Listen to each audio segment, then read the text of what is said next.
The House will come to order. Members, today our prayer will be given by Samita Williams. She is a member of Omega Chapter in Birmingham. It's the guest of Representative McClammy.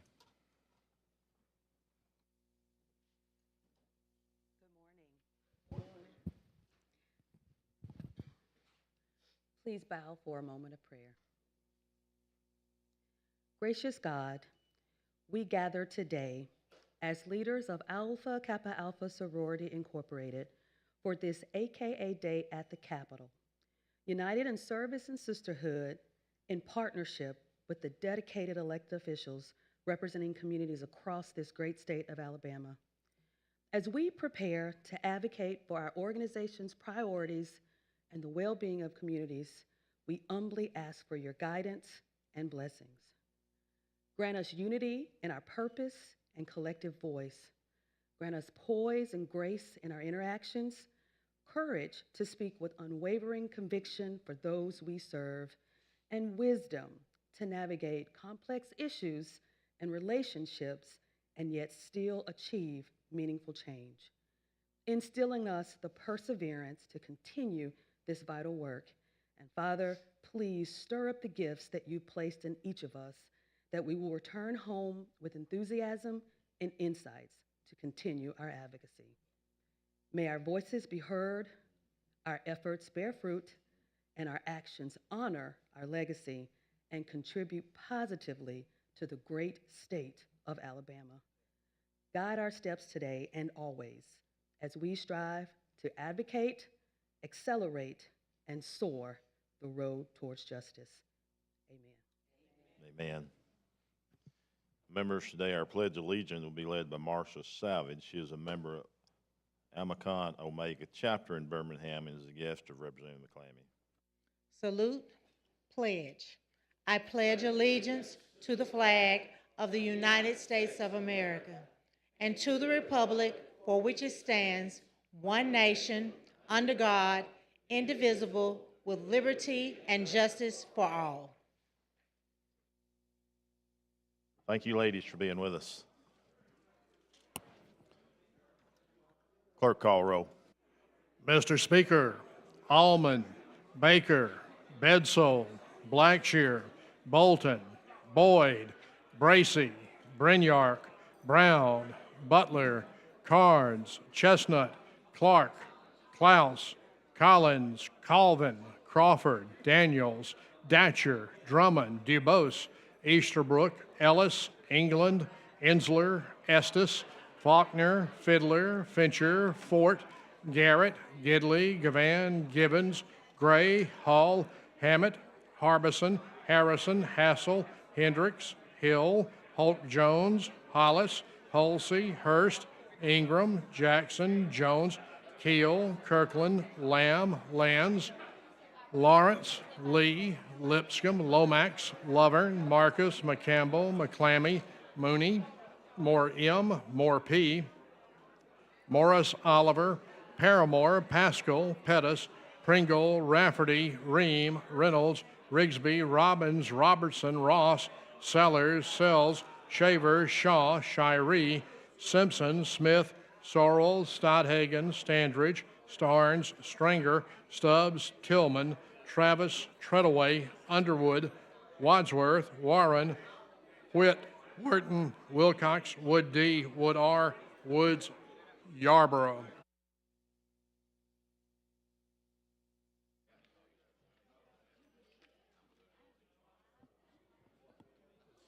Fifty-six members have answered roll. The quorum is present. The House is ready to transact business. The chair recognizes the gentleman from Lee, Chairman Lovern. Thank you, Mr. Speaker. I move to suspend the rules to allow floor privileges for Nancy Roberts. She is from Alberta Legislative Assembly in Canada and is hosted by the Alabama Legislature as part of the American Society of Legislative Clerks and Secretaries Canadian-American Exchange Program. Any objections? Hearing no objections, floor privileges are granted, and welcome to the Alabama House of Representatives.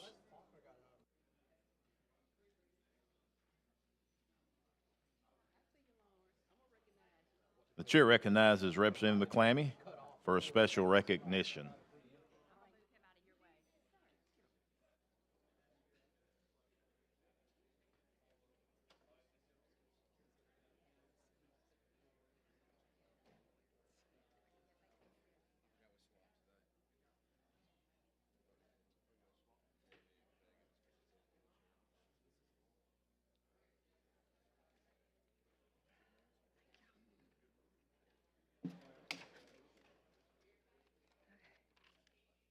Good afternoon.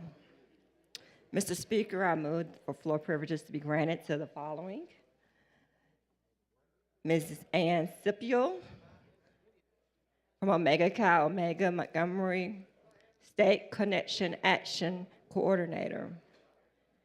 Dr. Tracy Morant Adams, the Southeastern Regional Director. Ms. Leah Wiggins, Omicron Omega, International Connection and Social Action Committee. Judge Joe Celeste Petway, former Regional Director. Ms. Sharon Ward, Alpha Beta Psi Omega. Ms. Yvette Harper, Omicron Omega. Any objections? Hearing no objections, the floor privilege are granted. Representative McClammy, you're further recognized. Okay, thank you, Mr. Speaker. Also, I just wanted to say these are the outstanding ladies of the one and only Alpha Kappa Alpha Sorority Incorporated. We welcome you here today.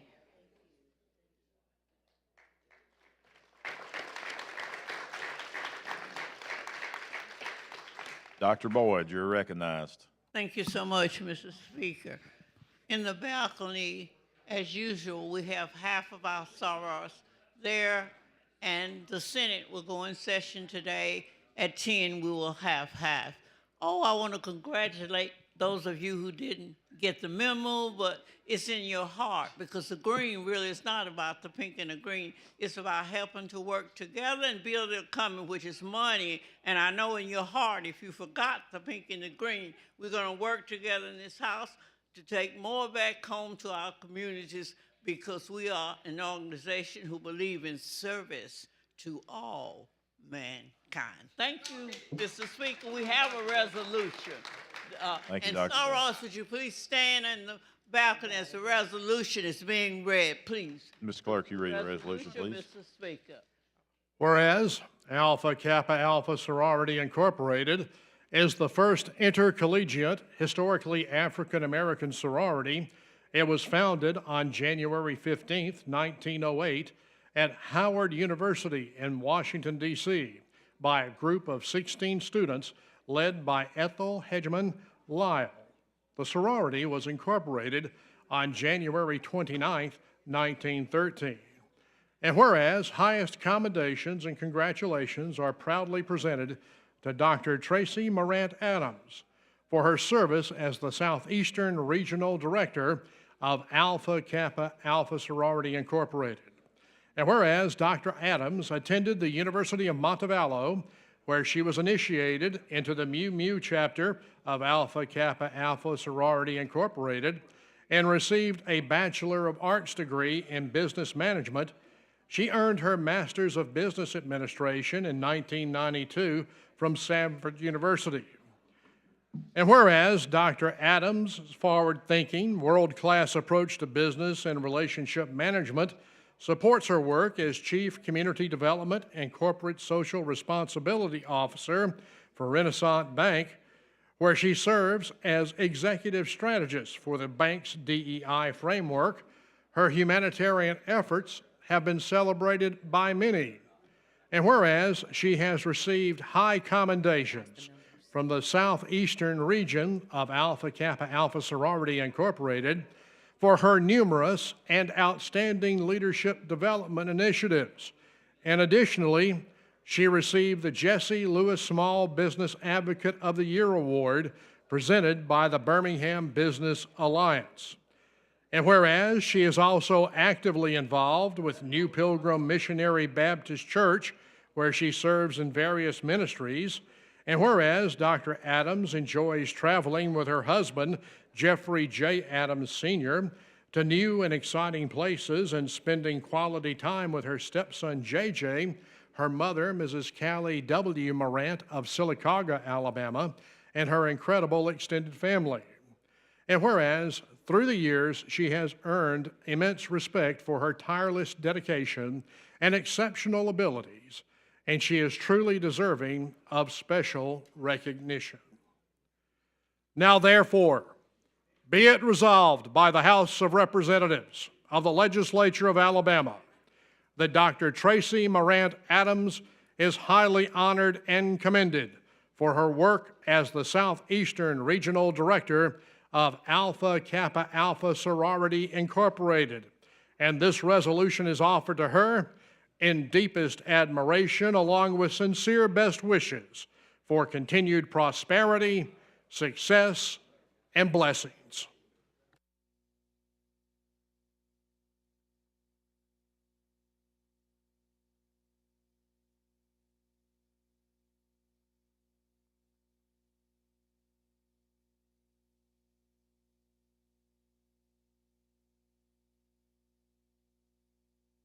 Thank you, ladies, for being with us today, and thank you for the service to our state.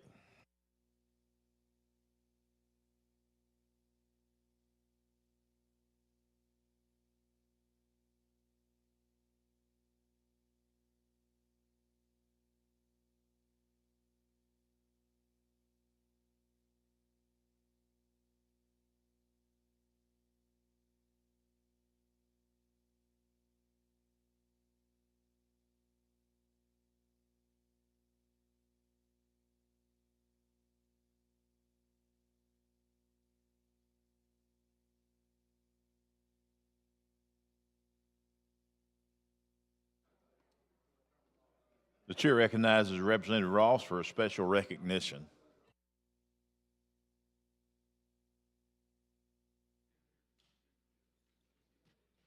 Thank you. Mr. Speaker, I move that floor privileges be granted to the following people: Steve Murray, Melinda Williams, and Michael Halbert. Any objections? Hearing no objections, floor privileges are granted. Members, Mr. Murray will provide us with a background as we commemorate the bicentennial of the Marquis de Lafayette, and I'm glad to have Senator Weaver with me here today as well.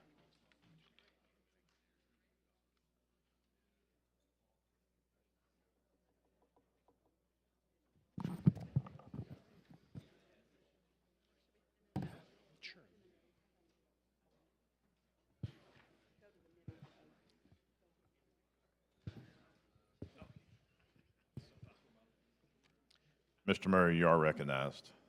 Thank you, Mr. Speaker. Mr. Speaker, Chairman Lovern, and members, good morning. I bring you a special guest today on the anniversary of an extraordinary moment in Alabama history. 200 years ago, our nation was deeply divided by partisanship.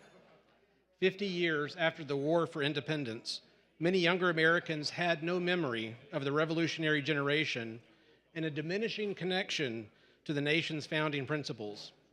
In a brilliant stroke, President James Monroe invited the Marquis de Lafayette, the last surviving general of the Continental Army, to tour the United States and to help reconnect Americans with the heritage of the Revolution.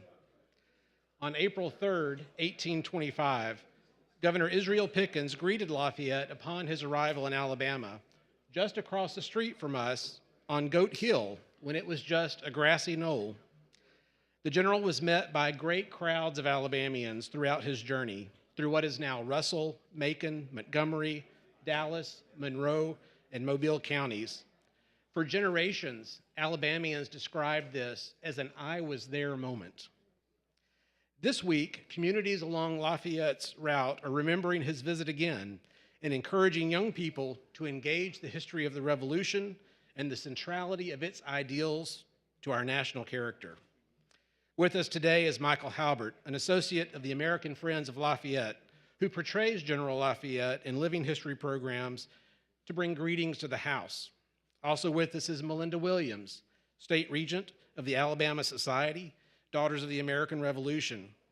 And in the gallery are additional members of leadership of the DAR, Mr. Julian Eicher, founder of the Lafayette Trail, and Colonel Alan Miller of the American Village.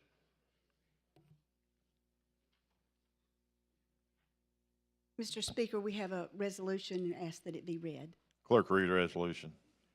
Whereas the Marquis de Lafayette was a French nobleman and military officer who volunteered to serve in the Continental Army during the American Revolution, was commissioned as a Major General on the staff of General George Washington, and subsequently became General Washington's trusted aide and protege. And whereas Major General Lafayette played an essential role in delivering French ships, troops, and provisions to the revolutionary cause and commanded American forces at the decisive siege of Yorktown in 1781. And whereas in 1824, 50 years after the convening of the First Continental Congress, President James Monroe invited Lafayette to tour the United States in commemoration of the American Revolution. And whereas Lafayette, the last surviving Major General of the Continental Army, visited all 24 existing states between August 1824 and September 1825. And whereas Lafayette spent 9 days in the young state of Alabama, visiting Fort Mitchell along the Chattahoochee River, Lucas Tavern on the western edge of the Creek Nation, the city of Montgomery, the state capital at Cahaba, the town of Claiborne, and the city of Mobile before departing for New Orleans. And whereas a series of commemorative events for students and the public will be held March 30th, 2025 through April 8th, 2025 in communities along the route taken by Lafayette. And whereas remembering Lafayette's visit is an occasion to recall the importance of the revolutionary principles of liberty and equality secured by the founding generation.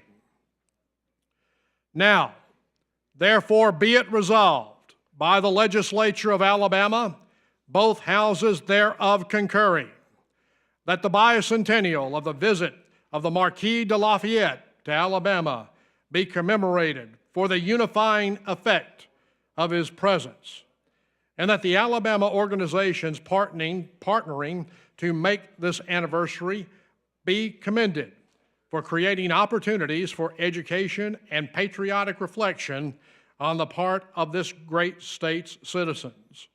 Be it further resolved that each entity hosting commemorative events marking the bicentennial be delivered a copy of this resolution. All those in favor of the adoption of the resolution say aye. Aye. Any opposed? It is adopted. Representative Ross, you're further recognized. Thank you. I'd like to, Mr. Speaker, introduce the Marquis and have him say a few words.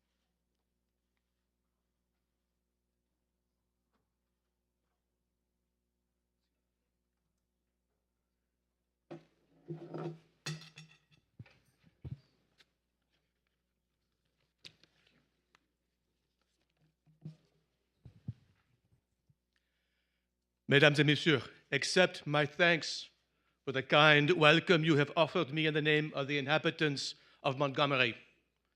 I receive with much sensibility the expressions of kind attention with which I have been received by this state and its seat of government.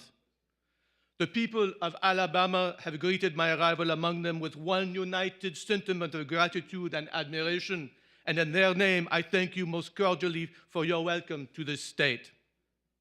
As soon as, on the other side of the Atlantic, I received the honorable invitation to which your representatives in Congress had most kindly participated, I did with lively satisfaction anticipate the pleasure to visit the state of Alabama. Those feelings could not but be encouraged by the kind and flattering resolutions and letters which have since met me during my happy journey through the United States. Now, with the people of Alabama, who so affectionately welcome me, I am enabled to enjoy a sight in which none of us old American patriots can more fully delight than I do, the sight of those wonders produced among you by the blessings of self-government. Nothing indeed can be more gratifying, nor can prove more useful than to consider what this beautiful, fertile part of America has remained, and to compare it with the creations, improvements, splendid projects, which have been the rapid result of Republican principles and a happy union to the grand American Confederacy. I am highly obliged by the manner in which you are pleased to express the welcome I had the happiness to meet from the state and people of Alabama. To them, To the members of both branches of the legislature and their respected governor, I have the honor to offer my respectful and affectionate acknowledgements.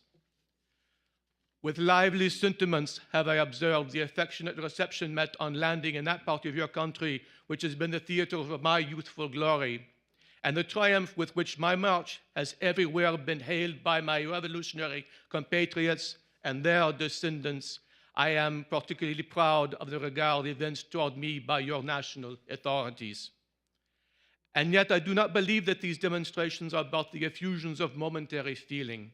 They proceed from sources as deep and as permanent as the foundations of your free government. In a word, the merits of your labors have now been fairly tested by their fruits.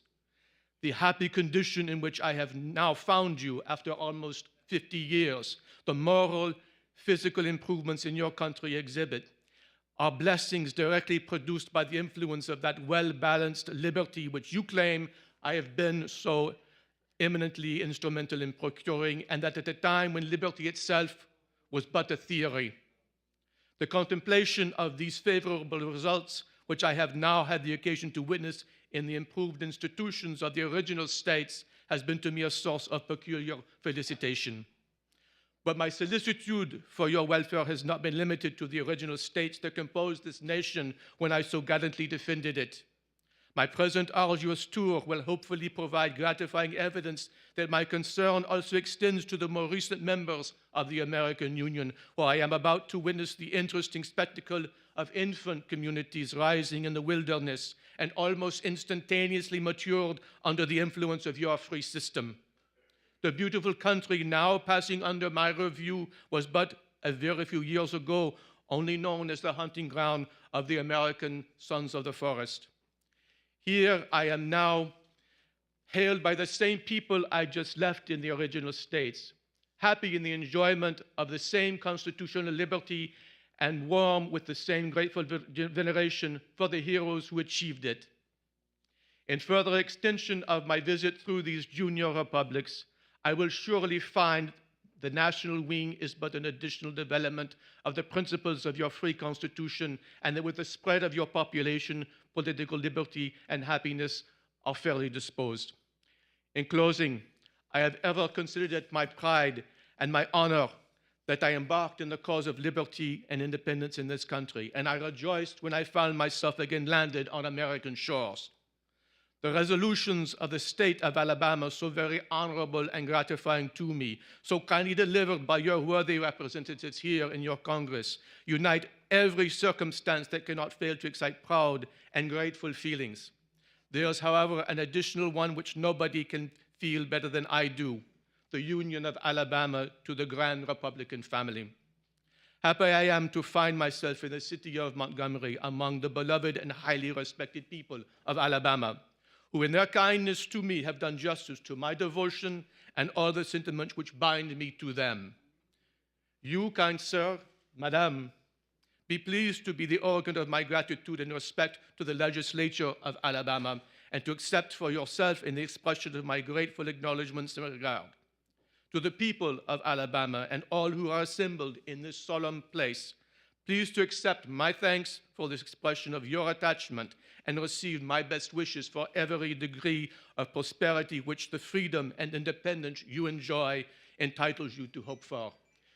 Je vous remercie de votre accueil et de votre attention. I thank you for your welcome and for your kind attention.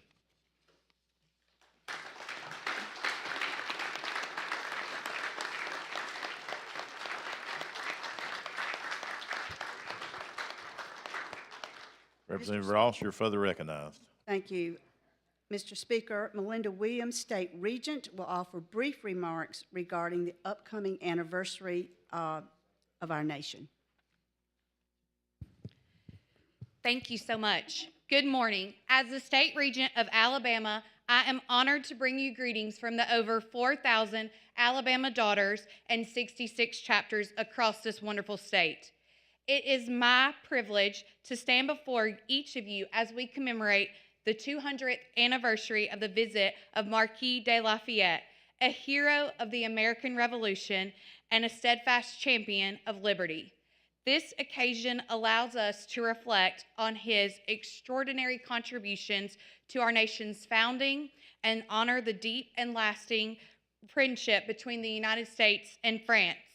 Lafayette was only 19 when he sailed across the Atlantic at his own expense to join the American cause. He fought bravely alongside George Washington, securing critical victories and rallying international support that proved vital in our independence. His sacrifice of wealth, comfort, and personal safety, and his unwavering commitment to the ideals of freedom and self-government. While Lafayette returned to the United States, he was welcomed not only as a nation's hero, but his journey through Alabama in the spring of 1825 brought him to places like Cahaba, Montgomery, and Fort Mitchell, just to name a few. The people of Alabama greeted him with grand receptions, heartfelt gratitude, and a deep respect for his role in securing liberties that we cherish today. He witnessed firsthand the growth of our young nation and the spirit of its people, reaffirming the ideals for which he fought decades earlier.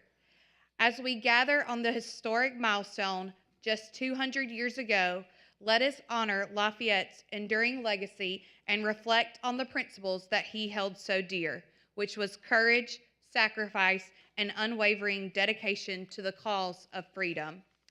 On behalf of the Daughters of the American Revolution, I thank you for joining us for this special commemoration. May we always remember and reflect on this remarkable life and the contributions of General Lafayette, who was America's true and great friend. Thank you.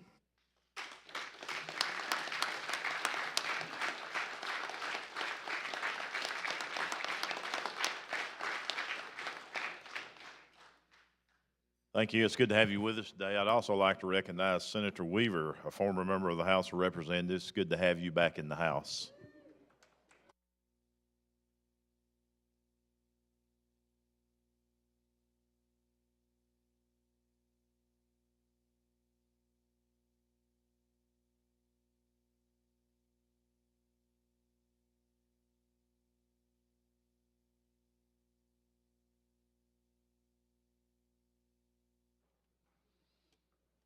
Chair recognizes the gentleman from Lee, Chairman Lovern.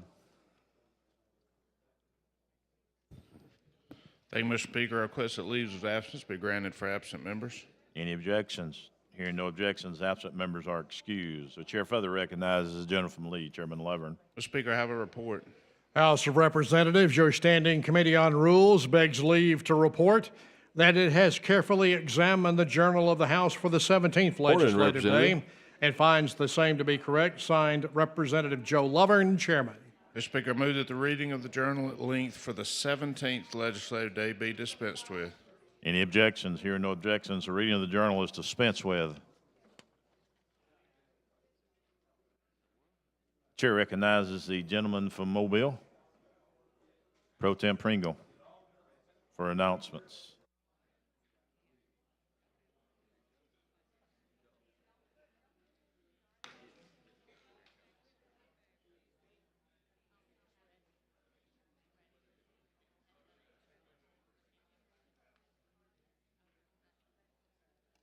Sorry, Mr. Speaker, I was meeting with the Marquis. Ladies and gentlemen, online forms for your statement of economic interest are due by April 30th. You're going to hear me say this every day. Please get your statements done. Alabama Department of Archives ceremony in Reith Lane today at 10:30 to 12 in the Old House Chamber across the street. And the Alabama Department of Archives and History will have a reception and a panel discussion from 5 to 7 p.m. at the archives down the street. Thank you, Mr. Speaker. Mr. Pro Tem, you're further recognized. Mr. Speaker, I move that when we adjourn today, we leave the journal open till the clerk completes his paperwork, and at which time we'll stand in adjournment and reconvene on Tuesday, April the 8th at 1 p.m., Tuesday, April the 8th. All those in favor say aye. Any opposed? Ayes have it. Motion prevails. Clerk now will see reports. Receive those from standing committees throughout the day. The House is now in position to introduce bills and resolutions. House Joint Resolution number 161 by Representative Lawrence, celebrating the 20th anniversary of the Black Belt Treasures Cultural Arts Center. House Joint Resolution number 162 by Representative Bedsole, commending Chief Curtis Rigney on his retirement. House Joint Resolution number 166 by Representative Hammett, commending Escambia County Emergency Management Agency Director David Adams on the occasion of his retirement. Senate Joint Resolution number 46 by Senator Smitherman, commending Dr. Walter B. Gonsolin, Jr. for being named the 2025 American Association of School Administrators National Superintendent of the Year. Move for adoption. All those in favor say aye. They are adopted. House Joint Resolution number 81 by Representative Wood R., encouraging the Department of Transportation to be cooperative with local government officials. Move for adoption. All in favor say aye. Any opposed? It is adopted. House Joint Resolution number 163 by Representative Hill, creating the Joint Interim Study Commission on Court Costs. Move for adoption. All those in favor say aye. Okay, I understand we have an amendment on this particular local. Okay. Judge, you care to explain your amendment, please? Yes, sir. Thanks, Mr. Speaker. Mr. Speaker, the district attorneys asked me to include an additional district attorney in this court cost thing, and as well as the executive director of OPS, and they absolutely deal with court costs, Mr. Speaker, and I have no objection to them being added whatsoever. Okay, clerk, see the amendment. Amendment to House Joint Resolution number 163 by Representative Hill. Okay, you've heard the explanation of the amendment to the resolution. All in favor say aye. Any opposed? Thank you, Mr. Wait a minute. Speaker. I appreciate it. Time out. Wait a minute. Sir. Mr. McCampbell, do you want to speak on this resolution? You're good? Okay, thank you. Okay. We're good. Thank you, sir. Thank you. I should have told you. Move for adoption as amended. All those in favor say aye. Any opposed? It is adopted. House Joint Resolution number 164 by Representative Butler, recognizing the Golden Rule Anti-Bullying Program and honoring Peter V. Gregerson for his contributions to community education and student development. Move for adoption. All those in favor say aye. Any opposed? It is adopted. Senate Joint Resolution number 45 by Senator Butler, directing the director of the Legislative Services Agency to hire an outside consultant to study pharmacy benefits managers' practices. Move for adoption. All those in favor say aye. Any opposed? It is adopted.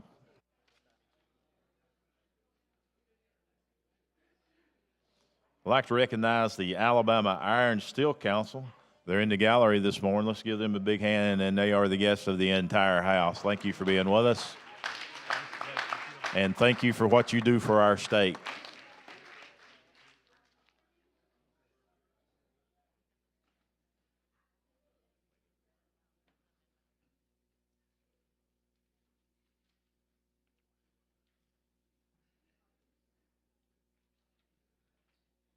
The chair recognizes the gentleman from Lee, Chairman Lovern. Mr. Speaker, I have a resolution. Clerk, see the resolution. House Resolution number 192 from the House Rules Committee, the Special Order Calendar. Move for adoption. Chair recognizes the gentleman from Ringo, Representative McCampbell.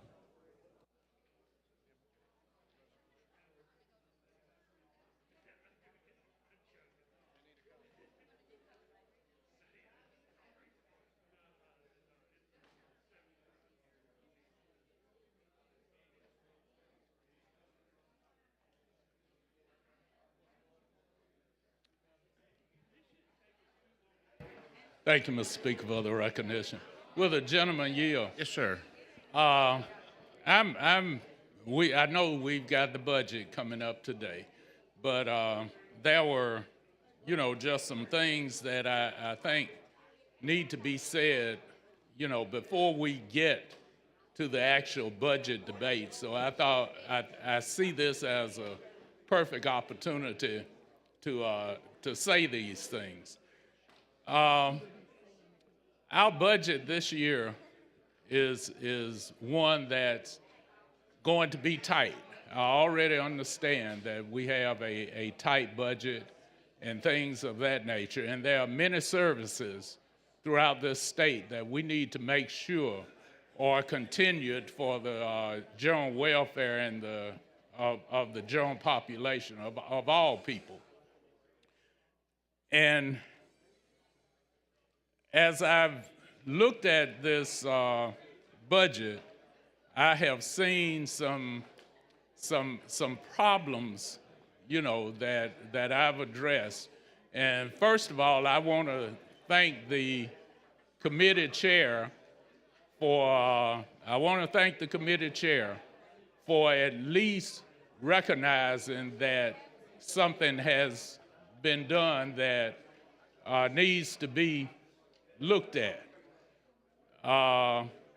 We've talked about this term, and I hate that people use acronyms all the time, because acronyms oftentimes leave people wondering and thinking about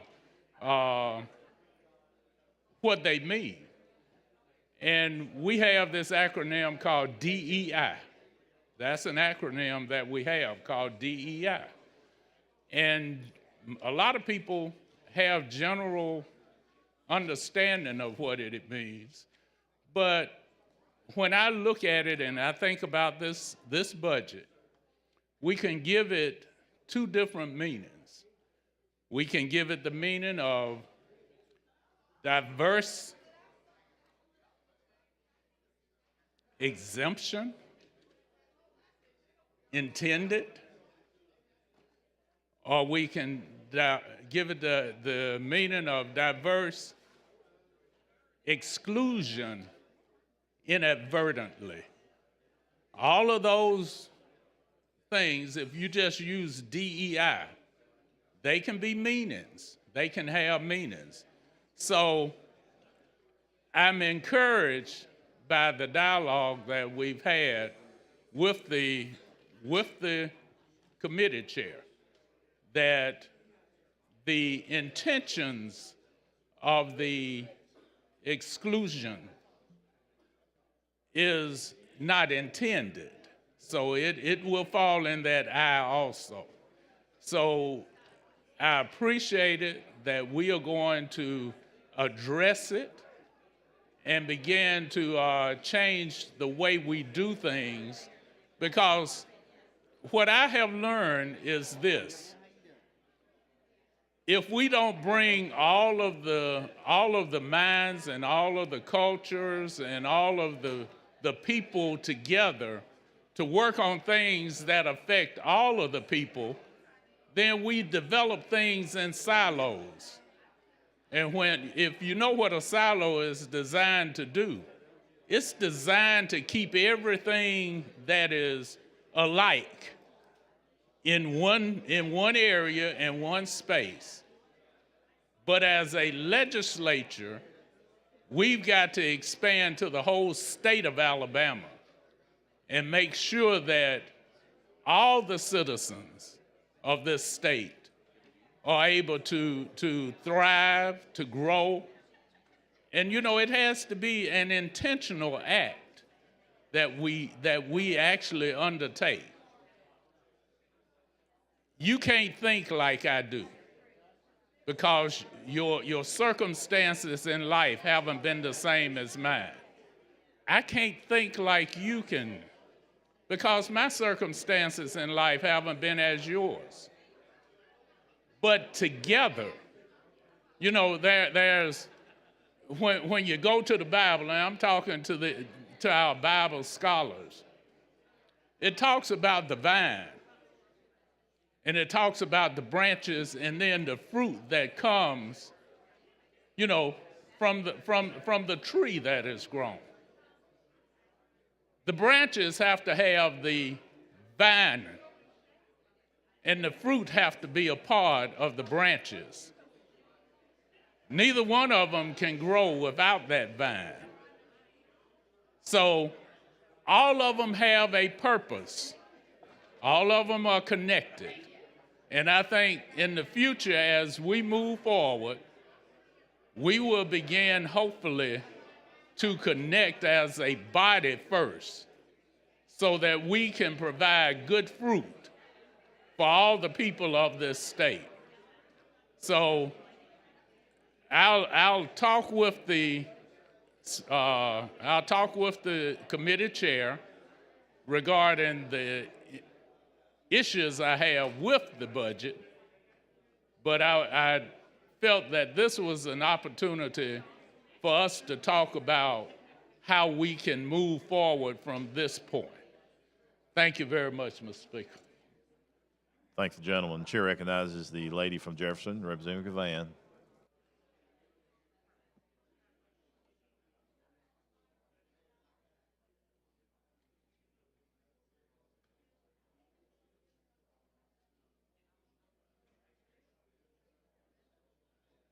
Thank you, Mr. Speaker.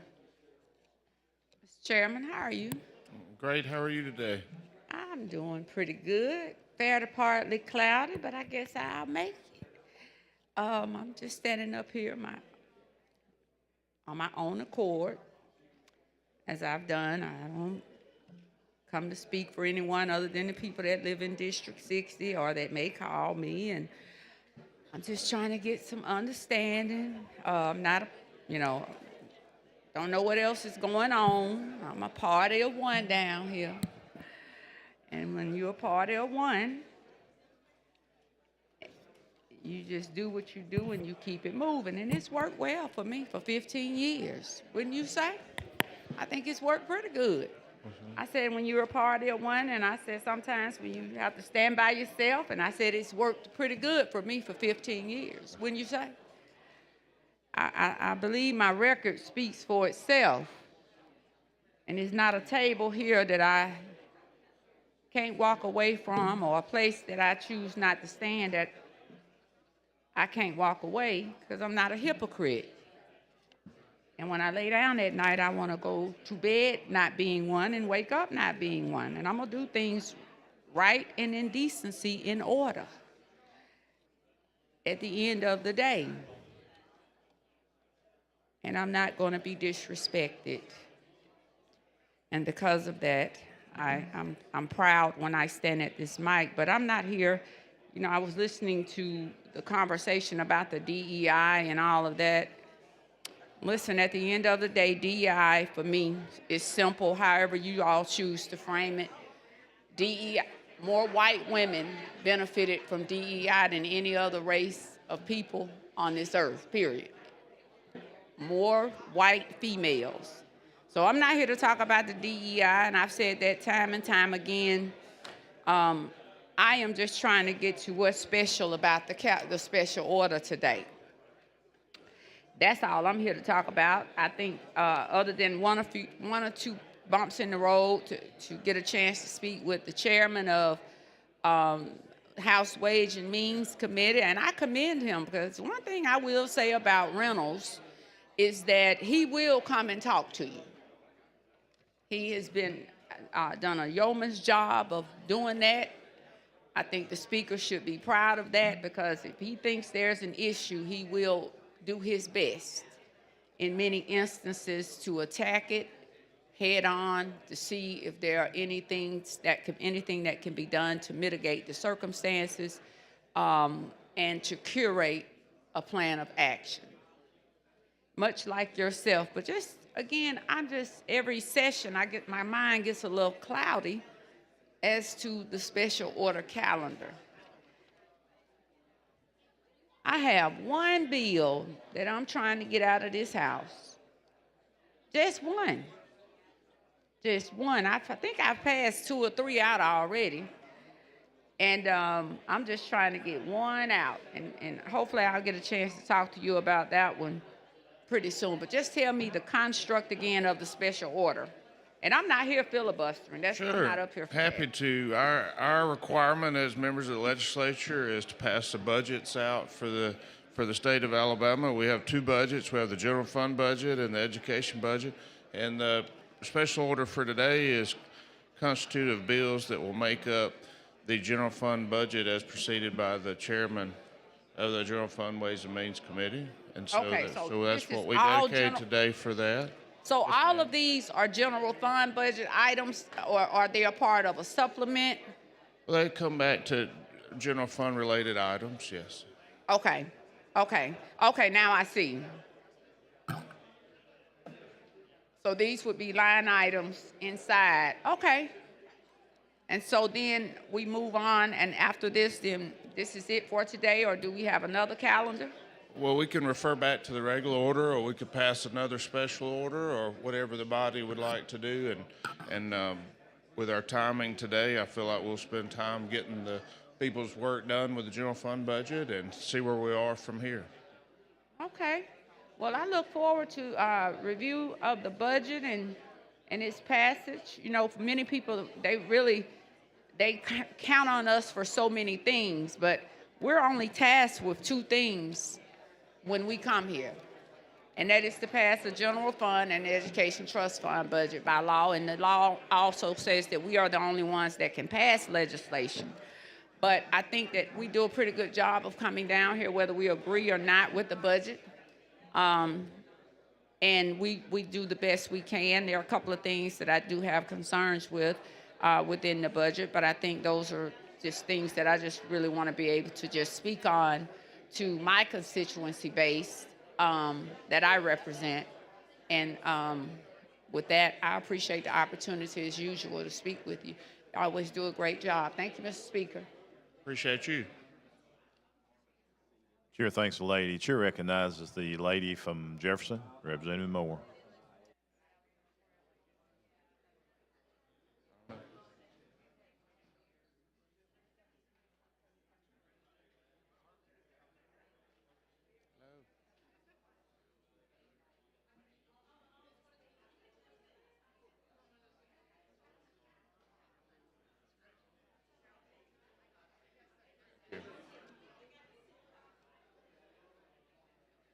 On the State House. Thank you, Mr. Speaker. The reason I'm standing here because I've got some concerns about the budget that we're dealing with, and I appreciate the work that's being done to put some things back in. But just in talking to our representatives that sit on that committee, and to learn that they were given very little information or input in it. We are the Alabama House of Representatives, and we are state legislators, and we all represent everybody in the state of Alabama. So we all ought to have those opportunities to have some input in the budget that we're going to present. And in times like these, I think in the past few weeks, I've been talking about, are we prepared for the impact of what's happening in Washington? And it seems as though, as far as many of our industries in the state of Alabama are concerned, I just wonder with that budget, what type of preparation have we put in place that Alabama imports, Alabama exports? And if that cost is going to impact, and it will impact many of our businesses, not only that, but the food that come into canned foods and things that are going to be impacted. And I've asked this question every time when I've used my moment of special privilege to say, will our budget reflect that? That we are looking at the fact that we've got to be prepared on all levels to take care of the citizens of Alabama, and not only that, but to be able to make sure that the businesses that exist in this state can continue to thrive when we consider all of the tariffs and all of the actions that have taken place. But my concern was increased when I realized that our members that sit on that committee got very little input in it. And that bothers me because we're here for everybody in the state of Alabama. They say the state legislator, when things don't go right, they don't start pointing out one individual. They look at all of us, and they intend for all of us to be aware of the information that we are voting on that will impact their lives on a daily basis. But when that doesn't happen and we proceed with the budget, that we really not had the time to look at whatever changes was made. I'm glad we were, some of our members was able to pick up on the fact that certain items had been removed from the budget. And as I said before, I'm glad that we're working to put those items back in. But I think we've got to learn to be inclusive. You know, they call this the Bible Belt. Well, it used to be the Bible Belt. I don't know anymore. You know, but if you have that thought process in mind, then we all understand that at some point in time, we're brothers and sisters in Christ. And because of that, we ought to want to make sure that all of us, when we're working on these particular documents, the Education Trust Fund, the General Fund budget, that's going to have a major impact on every citizen. It doesn't skip not one. So we all represent the whole state, and therefore we all ought to have a legitimate input into what's going on. And I just would encourage our speaker, and I know that he listens to us, that when we're doing these budgets, that we make sure the whole committee is involved in the process and that they have ownership.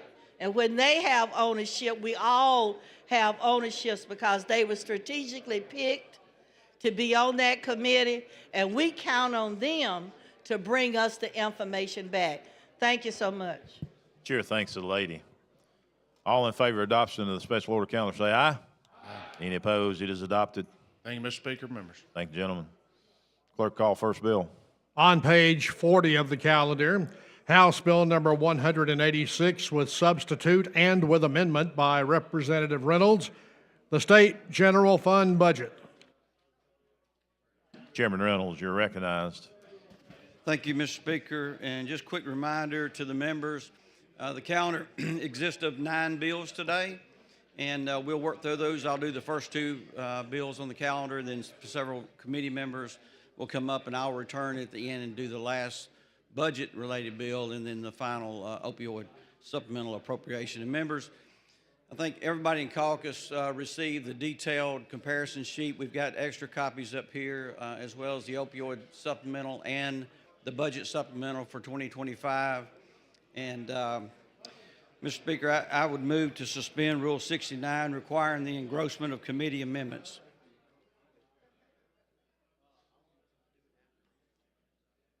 All those in favor say aye. Any opposed? It is suspended. Thank you, Mr. Speaker. Members, HB 186 is the governor's recommended general fund budget for 2026, recommended at $3,360,823,479, a good, solid bill that supports our state agencies, our state services, and economic development in Alabama. We will, however, offer a sub today for 186. We're doing that by utilizing a very small percentage of additional available revenue. And with that said, Mr. Speaker, I'd ask that we adopt the sub, and then I'll go through the details. Chair recognizes the lady from Jefferson, Revenue, Gavan.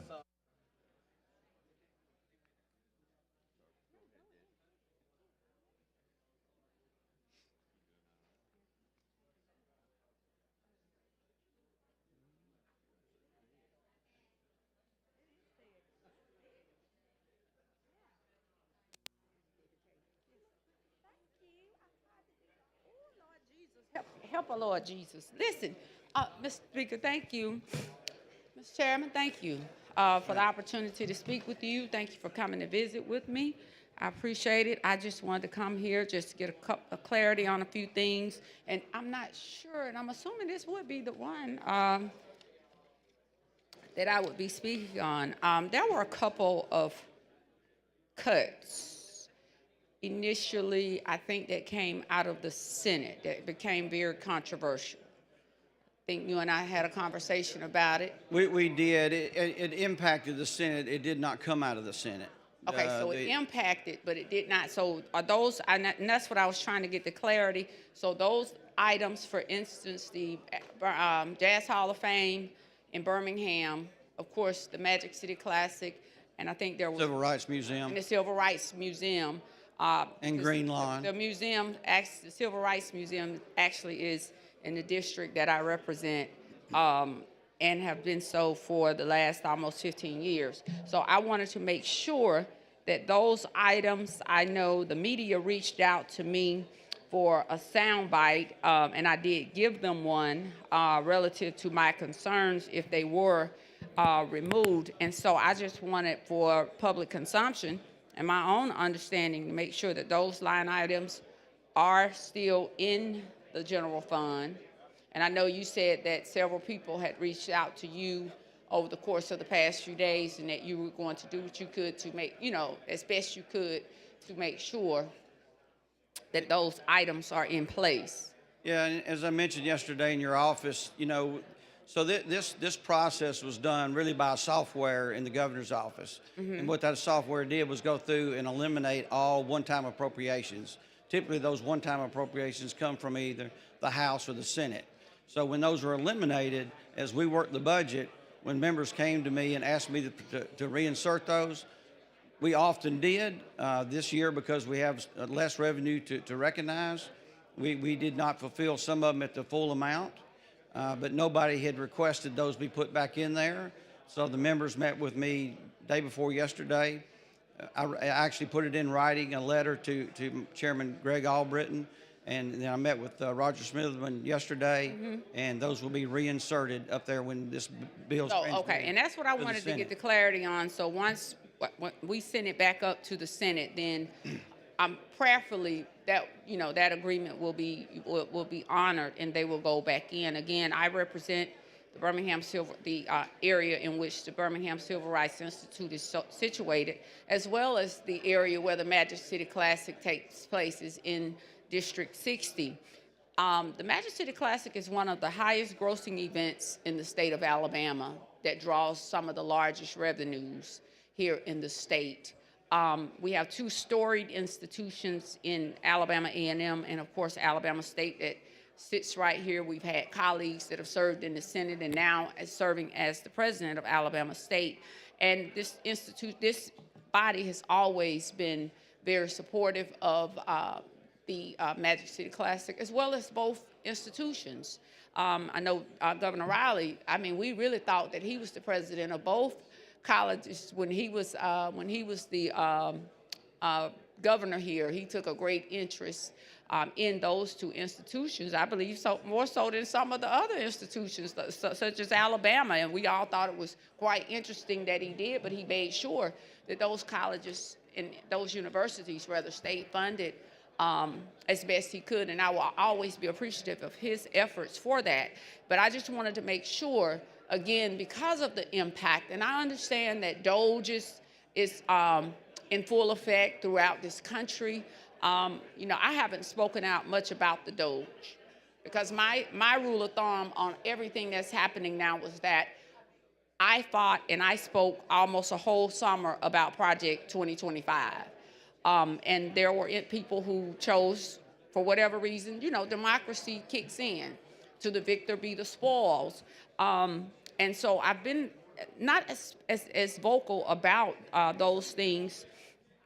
And I will probably be so in the next few days. But as I did share with the journalist that spoke with me, and as I intimated with regards to DEI, I wanted to make sure this was not something because of DEI, and also because these were 3 or 4 institutions that were founded based upon those that had been in the movement, the Birmingham Civil Rights Institute, which people come from all around the world to visit the Civil Rights Institute in Birmingham. And then, of course, with the Jazz Hall of Fame. As a matter of fact, Senator Wagner just held a luncheon at the Jazz Hall of Fame last week. And I think Representative Garrett was a co-chair of that luncheon. And for us to have just met with them And then a week later, a couple of days later, we find out that the small funds that they would be receiving would be cut. So I just wanted to come just for the clarity for those that may be listening, so they will know that you all will be working to reinstate those dollars back to those institutions. And this is not a direct attack as a result of DOGE and all of those other things that are going on across the country to cut, and especially things that individuals, because they may be affiliated with people of color more so than others, that is not an attempt through DEI or any other means to cut those institutions. So I'm glad to know that it was a software. Yeah, I had to ask that question early on, because the first thing that I noticed in the budget that our Medal of Honor medals, $5,000 was removed from the budget. Absolutely. So I had to ask the question, and it was simply a software program. Well, I'm glad this is just a software malfunction, and I'm glad that in the cooperative spirit, because we do know and understand that there are some serious cuts going on across this country that are impacting a lot of people as well as a lot of Alabamians. And so for me, I just wanted to make sure, because I know 2 or 3 of those institutions are within the district that I represent, and I do see the impact that every dime that they can get from the state has with regards to those activities. For instance, again, the Magic City Classic, we have over 400,000 people that converge upon the city of Birmingham every last weekend of October, as well as the mom and pop stores that would be impacted. So every little bit helps with regards to the promotion of that game and what that means to the history of Birmingham, and in particular, those 2 institutions. And so, again, I just wanted to make sure that it wasn't anything adverse or any type of adverse action. And again, I commend you for jumping on top of it right then to make sure that we could do what we could do to make sure that those dollars would be put back in place for those institutions. I appreciate the opportunity to speak with you, and I look forward to the further discussion and review of the general fund budget, and I commend you on your efforts this year again. Thank you, Mr. Speaker. Thank you. Sure, thanks, lady. Chair recognizes the gentleman from Ringo, Representative McCampbell.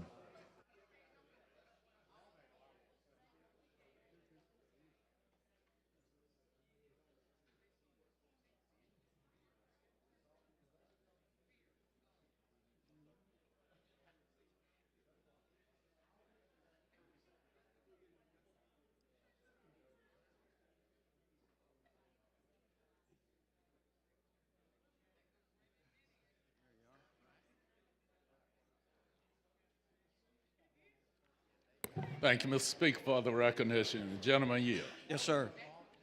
Okay. I wanted to come, because I'm interested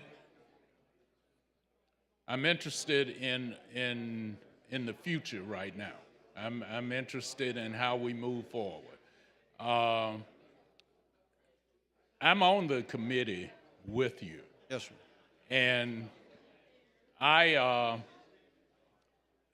guess there I've never known the full process by which we will be drafting, these budgets in the general fund budget.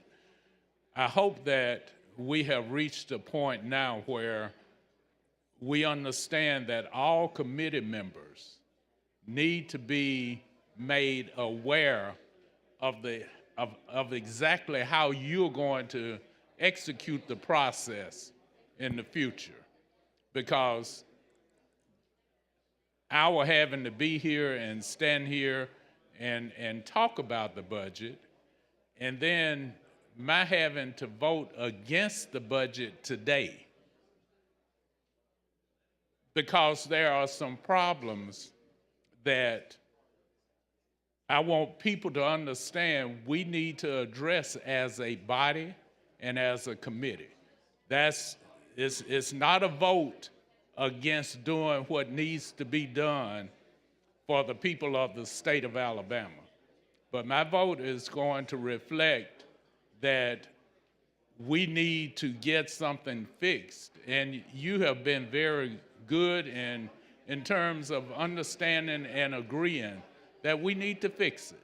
I'm not ever going to say that you have never or have not been accommodating and understanding regarding that. So I don't want that word out there to anybody. But I do want everybody to understand that we have got to be more inclusive in terms of the whole process, because really the only way we get to a product that will be beneficial for everybody and not just a few. Okay?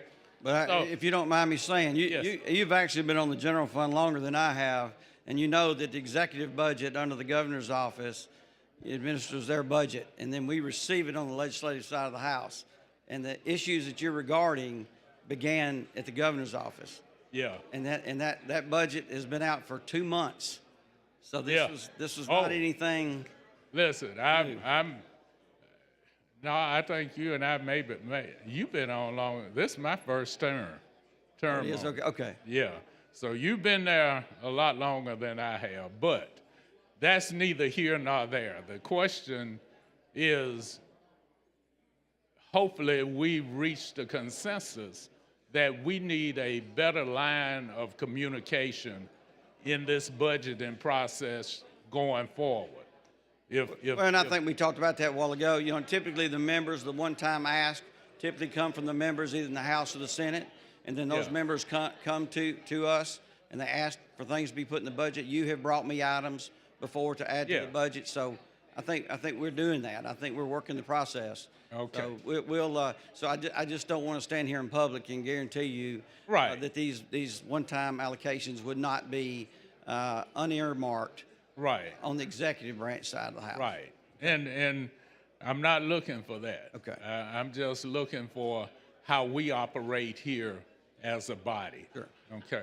And, you know, those issues that I was concerned about in the budget, I think most of them have been addressed.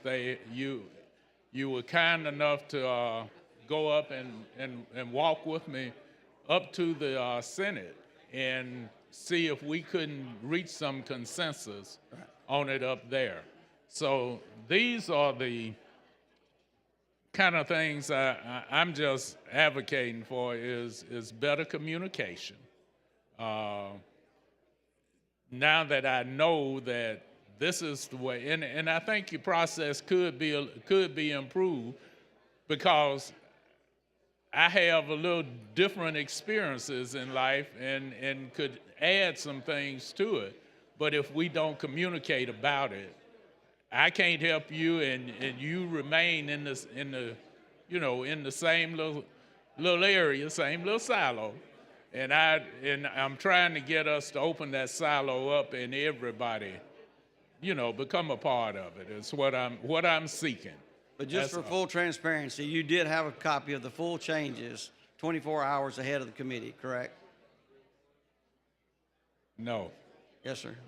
I did? Yes, sir. Well, if I did, then I don't know where it came from, but but I'll be glad to kind of open that up some, maybe try to bring you in earlier, involve you in the process. Several members of the committee did that, and next year I'll make sure I'll specifically bring you to the table. Well, I don't want it just to be specifically to me. I want it to be understood by our whole committee, because our whole committee is what will make up the process. Sure.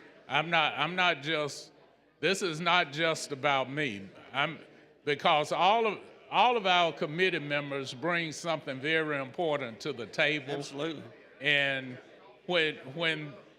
if I didn't, I'm trying to do things 24 hours before I'm coming in to look at something and vote on it. If you send it to me by email, I probably didn't get it. So those are the kind of things. But when I sat there with a hard copy in my hand, that's when I began to question it.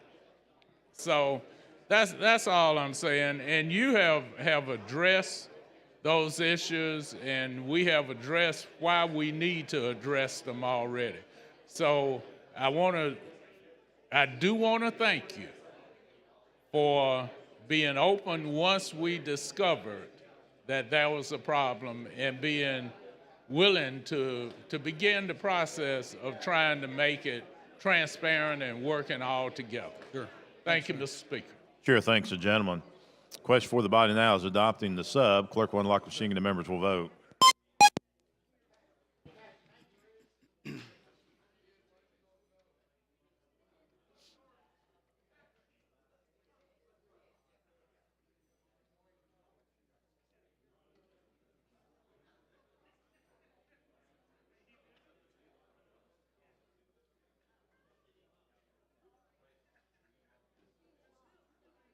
Clerk will lock the machine, record the votes, 95 ayes, 1 nay, 3 abstentions. Substitute has been adopted. Mr. Chairman. Thank you, Mr. Speaker. And to understand the condition of the budget today, you know, I applaud this body for the conservative budget that you passed last year because, again, there was available revenue due to the increased interest on state accounts, and we chose not to use all those funds. And because of that, we began the year in 2025 with an increased balance, and that's contributed to your work last year. And we are now up at the end of March about 2.8%, which is a little over $40 million going into this budget. So if you will, I'll run, you've got the detailed sheets. We've talked about those yesterday. Let me go through some of the major changes that you'll see in the sub. Conservation Department was reduced at the top line, 1.5 million, but it was simply only earmarked to a Rickwood Caverns project that needed to be completed and did not change the overall number for conservation. The Port of Mobile was increased from 1 million to 2 million for 3 million overall. We anticipate that being a reoccurring line item now in the general fund. Airport development grants was a priority of leadership this year, and we increased that by 7.5 million, which contributes to a lot of the increase you see to $15 million overall for every airport in Alabama. The logging efficiency grants, which are going very well, we increased them by $1 million. DHR was decreased, not overall budget request, but just on the overage, and that was simply related to a one-time allocation that remained in the budget and then it needed to be removed. Our site evaluation and economic development strategy, known as our SEEDS, we did decrease that by $2 million. They had existing funds in the account, and we moved $3 million of that, again, trying to reduce the revenue in the back of the budget to conditional. The Capitol Police, I think you saw we had some unfortunate criminal activity outside the Capitol yesterday. It was the Speaker's vision to expand the Capitol Police, not only for this current building, but also when we move into the facility across the street. And that increase was 2.5 million. And we still remain, on the seeds, we still remained $18 million in that fund. So 2.5 million to Capitol Police. Medicaid and mental health, the overage amount requested was reduced by 5 million in each department. That doesn't mean they didn't need the money. That just means it's just a math thing. It's the ability to spend that money in a 12-month period. So we'll split that need over 2026 and 2027 budgets instead of taking it all out of one budget. Our community providers, IDD, we increased that by 2.5 million. That's supporting some of the raises that this body approved last year. And then with our National Guard Armory maintenance, we increased by $1 million. And then, so the total difference in the sub as to what the governor's recommendation was $6,252,600. And then just as a reminder, in the back of the budget as conditional, $37.5 million for the State House construction, and the $3 million for the seeds moved to the back of the budget as well. So, Mr. Speaker, with that, I do have an amendment. Chair recognizes the lady from Jefferson, Representative Moore. While she's making her way down here, I'd like to introduce Macy Smiley. She is the superintendent of Perry County Schools, a guest of Representative Chestnut. Let's give her a big hand. Thank you for being with us today.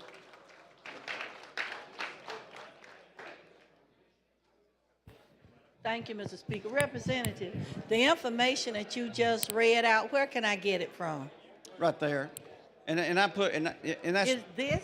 yes, ma'am. I got this, but you was reading out different items, and I didn't know what line you were on or anything. So how was I able to follow what you were doing? Yeah, I just read from my notes. I'm just highlighting for you the major changes in the budget, but you have a much more detail that I put. Yeah, on but your I liked, desk I yesterday. wanted to follow along as you were saying those things so I could put a dot or something about it so I can. Yeah, right, they're right there. Yeah, but I want those words that you were saying as you went down that list and the changes that was made or the comments made per item.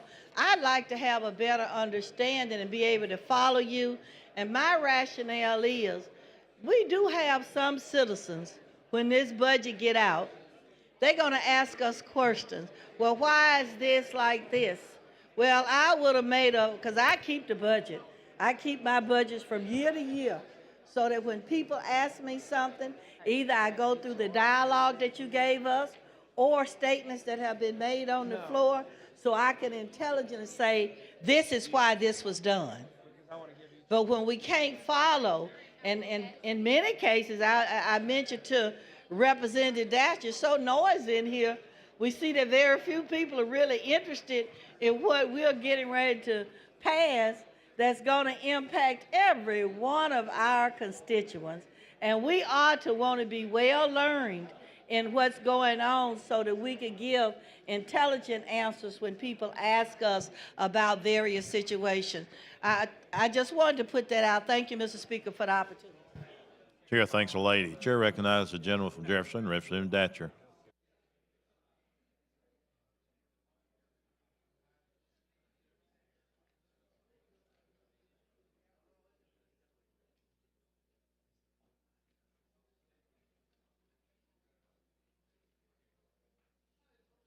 Good morning, Mr. Speaker. Will the gentleman yield? Yes, sir. I hope y'all give me a little grace. This is my first time down here, so be nice you're to good. me. You're good. But I did wear my pink and green, so Dr. Boyd would be very happy with me today. But this is again one of my first times here, and I take this opportunity very seriously because I know that this really is a primary responsibility of why we're here in Montgomery is to pass this budget. My challenge is I don't see, and maybe this is just something that can happen in the future. We don't map out where our money comes from and where our money goes. The Birmingham and Jefferson County region drives the economy of this state. The majority of tax dollars comes from central Alabama, and they don't go back there. There are a few things in particular that I see that give me great pause, and I'm not sure what software, what comes up with this, but the Magic City Classic is not just a cultural event, it is an economic engine for this state. We have given $200,000, but it drives millions back to the state. And there's no way that they can just magically disappear without there being some kind of intentionality somewhere that it's removed. Don't get me wrong, Rickwood Caverns is a beautiful place. I've been there with my family, and we've enjoyed it. But it ain't driving that kind of money back to Alabama. The ROI from the investments in Birmingham and Jefferson County is tremendous for the state of Alabama, and not to see it reflected in this document is indeed troubling. The Classic is a game with two public universities playing in a public stadium that drives, again, millions of dollars into our treasury, and we barely even acknowledge it in the kind of support that the game needs. So, Birmingham, there are also other things in this budget that are zeroed out for Birmingham where we generate dollars for this area. The Crime Stoppers that incentivizes, that encourages citizens to get involved in public safety. Birmingham is not included in that. I cannot understand that. So there are questions that I have, and hopefully I'll learn a little bit more as we go so I can be involved on the front end, because this simply makes no sense to me. Thank you, sir. Thank you. Chair thanks the gentleman. Chair recognizes the lady from Jefferson, Representative Van. Mr. Speaker, I was walking back in. Listen, now, I'm not knocking anybody, and I said I was going to come here in peace. I understand what the gentleman just said, but now, listen, I don't come down here working for one individual. I come down here working for the people. I've been down here fighting this issue, trying to deal with everything. We can't even get the number of sworn law enforcement officers out of the city of Birmingham. No one is going to keep funding the city of Birmingham and their issues, and this is what I've been preaching, until somebody there sends over to Aaliyah the number of sworn officers, the true numbers that has been of those individuals that were killed last year. There is still only 65 showing on the books, so we have got to decide one way or the other. We either want the state support or we do not want the state support. But there is an attempt to mask the truth about the numbers of sworn law enforcement officers over and over, which everybody knows is a lie that has been perpetrated by someone in the city of Birmingham. But now we want to come here and say, well, someone was left out. Whatever you can give Birmingham, yes, I want it. But the realization is, I just spoke about hypocrisy. And there is such a hypocrisy in this house. And I'm going to speak about it because at the end of the day, when I come here, I try my best. I'm going to be one thing if I'm nothing else. I'm going to be fair. It's okay for one to do it, but when someone else does it, oh, it's no. Wrong is wrong, and I don't care who it is. At the end of the day, when I come here to represent a constituency base. I do not come to Montgomery to represent any other political official or affiliate or anything of that nature. Because when you run for the people. You run for the citizens who have elected you, and not to come here to carry anybody else's bucket of water. But when I stood in a committee a few weeks ago, and I raised the question because I know what it means to deal with the number of sworn law enforcement officers, I know that when you're telling the people a lie, you're putting their lives at harm and at risk. Dollars that could be coming to us from the federal government are going to cease because they use the data with regards to sworn law enforcement officers, with regards to the crime that takes place within our districts. You know this. They use that information and they provide it to the federal government, and they provide it for all different types and levels of research for us to be able to have those dollars that will flow to our state as well as to our cities. And when they do not have the proper information, a lot of those things are going to be cut because in their minds, if they don't see it in black and white, it's not so. Am I correct, Representative Reynolds? That's right. So as those who've been walking around here, running around here, playing quarterback for certain administrators, you need to understand what you're doing is keeping money out of the city of Birmingham's coffers and others because they're not properly reporting. So don't come down here standing at this microphone demanding something from the state when you are not willing to give them the information that you need so you can get additional funding. I said this last week, I've said it 2 or 3 weeks. All I've been seeing on social media platforms is someone running around taking a bow, spinning these tales as if they've done so freaking much to deal with the crime issues. Even down to the appointment just the other day of the chief of police in Birmingham. The realization is the FBI, the DEA, Aaliyah, and others have been helping to solve the crimes within the city of Birmingham these last few weeks. And all they are doing in Birmingham is receiving the information and then doing the arrest of those assailants. But I am not going to allow anyone to come here and perpetrate a continued fraud to benefit them or whoever with regards to these issues, because this stuff that we're dealing with right now is serious. And whether I was on a ballot or not, I would still be down here, Representative Reynolds, and you know I would, raising these same issues. When I was elected 15 years ago, I didn't come down here for a popularity contest. I didn't come down here to be liked. I didn't come down here to be in the club. I didn't come down here to be a cheerleader. I didn't come down here to be in the social circle. I don't have to sit at anybody's table that I choose not to sit at. I don't have to stand with anybody that I choose not to stand with. That is my choice and my right. And when I come in here, I'm free, and when I leave, I'm free. Because when I took this undertaking 15 years, I took it for the purpose of standing, even if I have to stand by myself.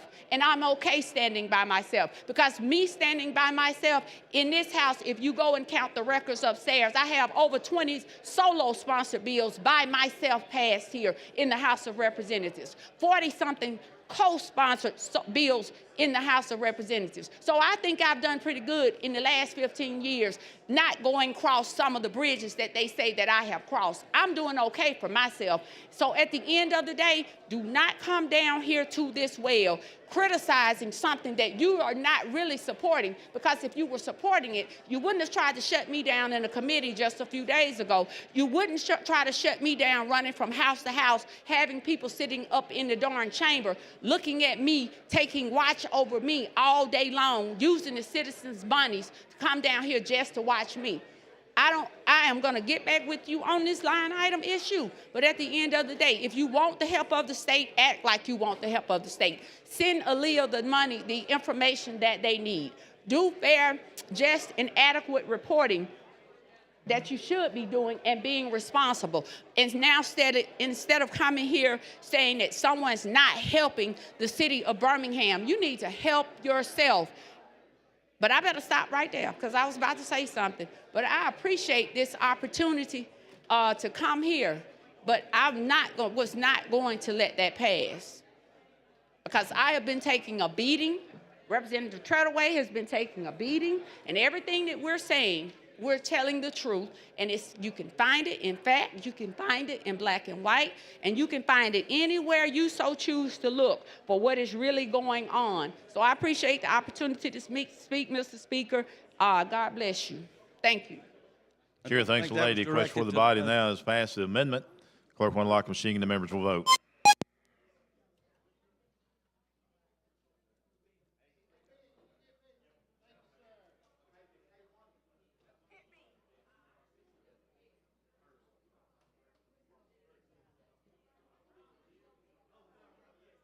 Clerk will lock the machine, record the votes. 99 ayes, 3 nays. The amendment has been adopted. Mr. Chairman. Yes, sir. We also have a floor amendment, a technical floor amendment. Clerk, see the amendment. Amendment to House Bill number 186 by Representative Reynolds. Mr. Chairman. Yes, under subsection 7 on page 56, Transportation Pilot Program, the $425,000 for SAFE, Mary Hill Family Services Center, and Circle of Care Center for families. It's just simply switching that 450 over in the budget. You've heard the explanation of the amendment. Clerk will unlock the machine and the members will vote.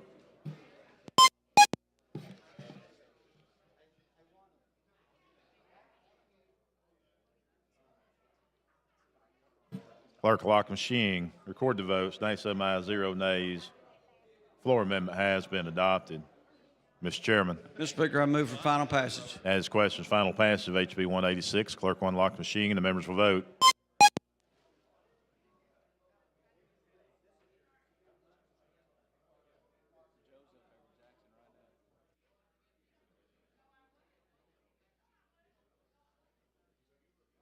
Clerk will lock the machine, record the votes. 95 ayes, 3 nays. HB 186 has passed. Thank you, Mr. Speaker. Thank you, gentlemen. Before we go to the next.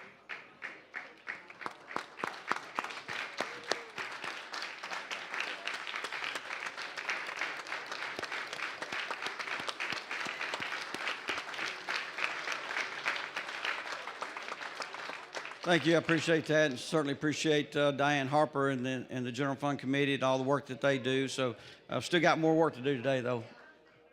Well, we appreciate the work that you and the committee's done. It certainly shows, and we thank you, and the people of Alabama thanks you. Before we go to the next one, I got some guests I'd like to recognize.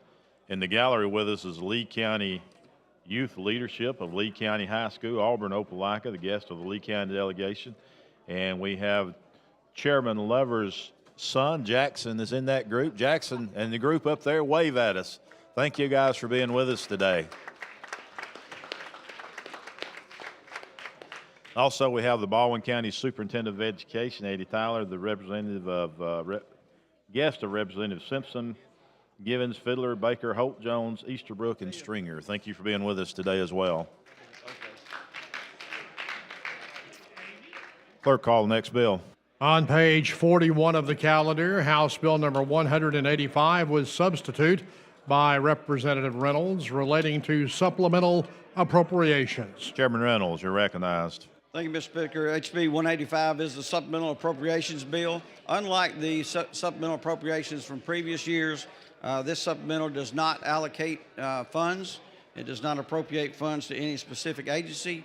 It simply allows for the transfer of funds between existing accounts and other accounts where the funds may be expended. So it's a spending authority within the supplemental appropriation, and there is one minor change to the dollar amount. Line 68, Alabama Industrial Access Road and Bridge Corporation, it was at $113,253,921. That was converted based on current balances, $126,253,921. So with that, Mr. Speaker, I would ask to adopt the sub. Let's get the BIR first on this one. BR on it. Question for the body's adoption of the BIR. Clerk will unlock the machine. The members will vote.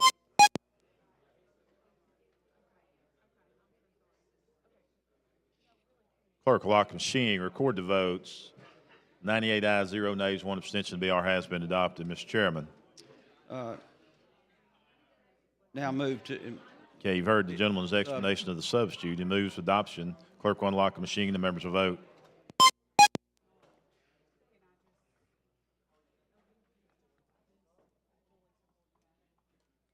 Clerk will lock the machine. Record the votes. 99 ayes, 0 nays. Substitute has been adopted. Mr. Chairman. Ask for final passage. That is questions. Final passage of HB 185. Clerk will unlock the machine and the members will vote.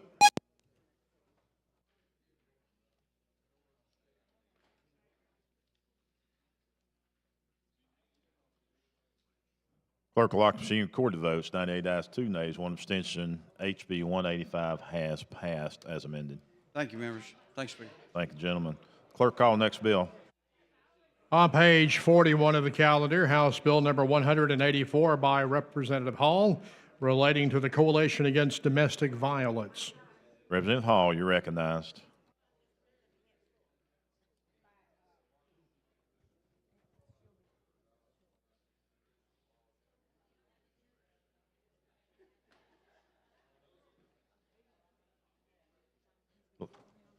Would like to recognize in the gallery the New Jersey Legislative Black Caucus staff, our guest of the Alabama Black Caucus. Let's give them a big hand. Thank you guys for being with us today.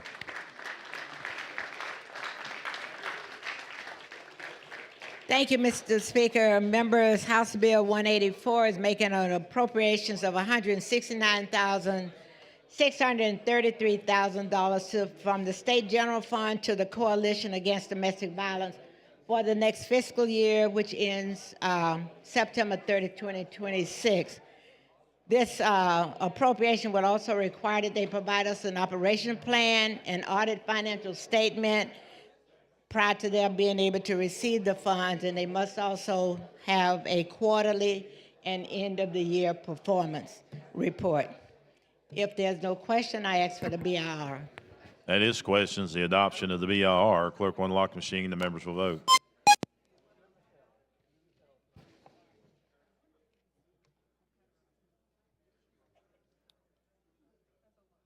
Clerk, lock the machine. Record the votes. 100 ayes, 0 nays. BR has been adopted. Representative Hall. Thank you, Mr. Speaker. If there are no further questions, I ask for final passage. As questions, final passage of HB 184. Clerk will unlock the machine and the members will vote.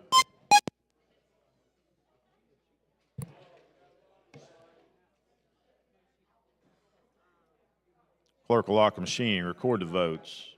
102 ayes, 0 nays. HB 184 has been adopted. Thank you. Thank the lady. Clerk, call next bill. On page 42 of the calendar, House Bill number 183 by Representative Warren relating to the Children First Trust Fund. Representative Warren, you're recognized.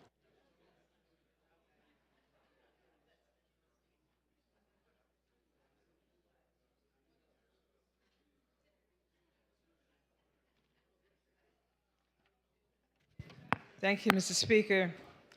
This is our Children's First Trust Fund, and we're going to appropriate a sum of $36,616,430.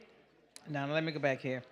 $36,616,437 from the Children's Trust Fund for the fiscal year ending September 30th, and it will be distributed as follows: to the Alcohol Beverage Control Board, the Children's Trust Fund, Department of Forensic Science, Alabama Department of Human Resources, Juvenile Probation Services Fund, Alabama Medicaid Agency, Alabama Department of Mental Health, State Multiple Needs Children's Fund, Department of Public Health, Department of Rehabilitation Services, Department of Youth Services. That's the total of the $36 million. Then, in addition to the above appropriation, this bill will also appropriate $44,177,773 from the additional tobacco settlement fund for the fiscal year to be distributed to the Department of Early Child Education, the 21st Century Debt Service, Senior Services Trust Fund, Alabama Medicaid, and the Department of Senior Services. Mr. Speaker, with that, I would ask for the BIR. That is questions. Adoption of the BIR. Clerk will unlock the machine and the members will vote.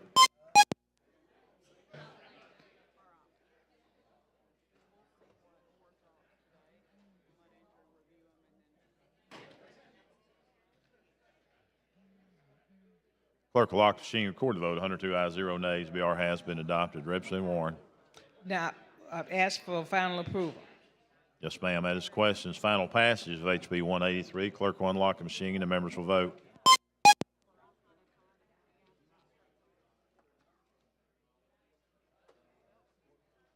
Clerk will lock the machine, record the vote. 102 ayes, 0 nays. HB 183 has passed. Thank you, members. Thank the lady.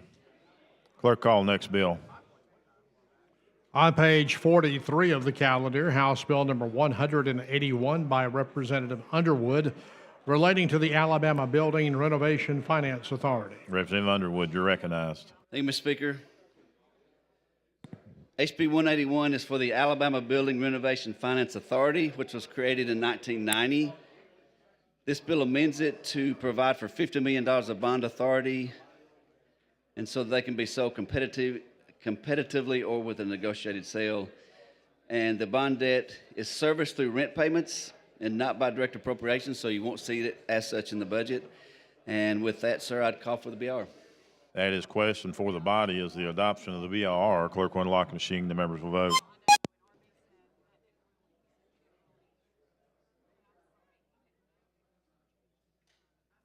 Clerk will lock the machine. Record the vote. 102 ayes, 0 nays. The BR has been adopted. Call for final passage. That is questions. Final passage of HB 181. Clerk will unlock the machine and the members will vote.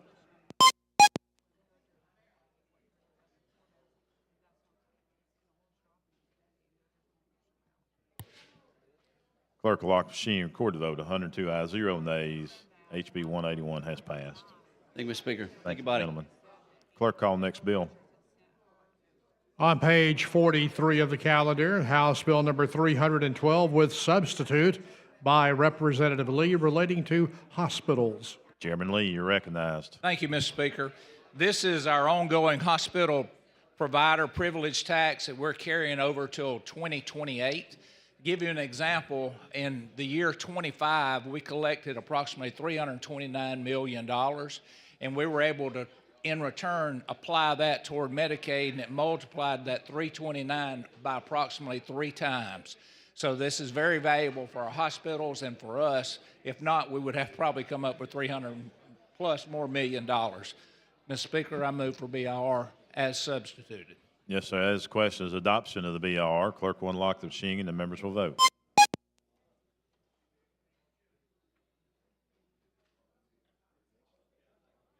Clerk will lock the machine. Record the vote. 102 ayes, 0 nays. BR has been adopted. Mr. Chairman, we do have that substitute. If you'll explain it, please. And I just did, so that's good. Is it? Okay, That's it. thank you. Chair recognizes the lady from Jefferson, Representative Moore.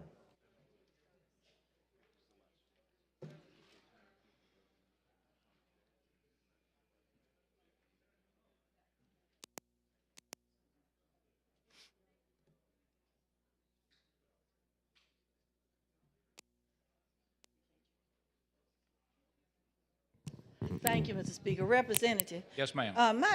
I guess my question is, in light of the fact that so many of our hospitals in the state of Alabama are closing, some of the reasons that I've heard is because of the insufficient Medicaid funds, which I can realize it is, because we're such a poor state from the perspective that we do not have insurance coverage for all the people that need it, because we've never done Medicaid expansion. So in looking at what you've done here to help with Medicaid, for the future, is there any possibility that maybe you'll accept my Medicaid expansion bill into your committee? Well, and maybe we can pass it out, and we could put some caveats in there to say that even the plan that the governor and some folks have worked out that would cover some people that normally would come under Medicaid, I'm willing to say that once those are exhausted, that we will still have Medicaid expansion for the almost 200,000 people that don't qualify for any coverage.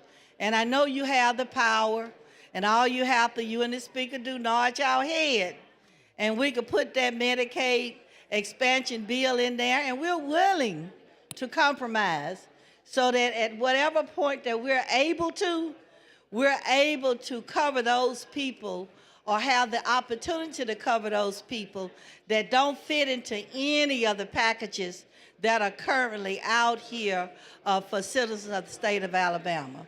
I think the state would be better off if all those that were uninsured would be insured, because it would save costs across the board, no question. And it would prevent some of our, especially hospitals in the rural areas that are closing, and people got to travel a distance in order to get health care. And when emergencies come up, they don't even have a good clinic Well, that we they need could some go changes to. at the federal level for our Medicare, not Medicaid, but a Medicare share for the state of Alabama. All the states around us are getting more reimbursements than we are. That's a major part. But I think the way we get that help when it deals with Medicare is that we be about our business and pass Medicaid expansion. See, we got to give some good faith effort. You know, I remember when it first came out about Medicaid expansion, they advanced to every state so many millions of dollars to do a study and get prepared for Medicaid expansion. But the state of Alabama spent a good 90% of them dollars on their friends talking about it.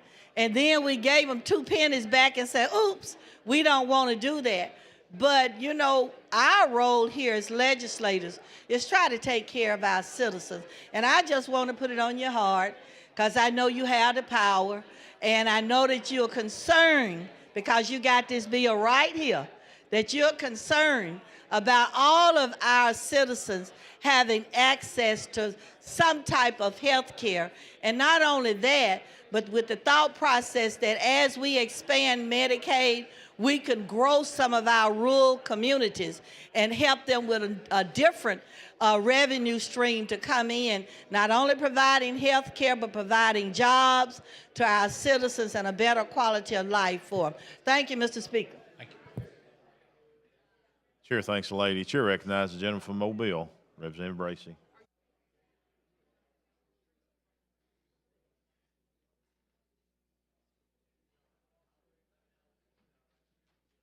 Thank you, Mr. Speaker. With the gentleman yield. Yes, sir. How you doing today, brother? Very well. Good. Yesterday, I was having a time trying to explain kind of what today was going to be like with some of our new members. And one of the things that, you know, we came in together, I guess 15 years ago together. It seemed like yesterday, but it definitely wasn't. I think we're a little bit grayer and a little bit thinner up top than when we got here. But one of the things that kind of stick out to me is, and maybe it's just happening with people I'm having interaction with, but it's a lot of confusion about the budgeting process. I talked to some of the younger members about, you know, coming to budget hearings. They'll kind of get more familiar, learn more about, you know, Medicaid, mental health, Department of Corrections, DOT, DHR, all these different facets that kind of come together. They present us their budgets, of course. The governor sent us her budget, and we're not gonna approve it. We're gonna change it, and we're gonna do our budget, and we're gonna send it upstairs, and they're not gonna approve it. They're gonna change it. They're gonna send it back down here. So I know a lot of the fighting that we do is kind of funny because it's really based on who's gonna be in conference, and then whether we're gonna go up or down with it in the first place. And I was trying to explain some of that to the younger members. But one of the things that I was also trying to explain to them was like the supplemental process and how we have these other bills that follow along with the budget. And it's kind of difficult to explain, like, for instance, this provider tax. Like, we have the hospitals, we have the nursing homes, we have the emergency medical. If you will, help me to let's explain to them how are we going about with this provider tax? Like, for instance, at the hospitals, how do we come up with it? Why do we have to renew it every year? Are we taxing beds? So what exactly are we taxing to come up with this amount? Because this tax is helping supplement our budget. That's right. I'm not quite sure what all it does tax, but I got the final or the approximate number for 25.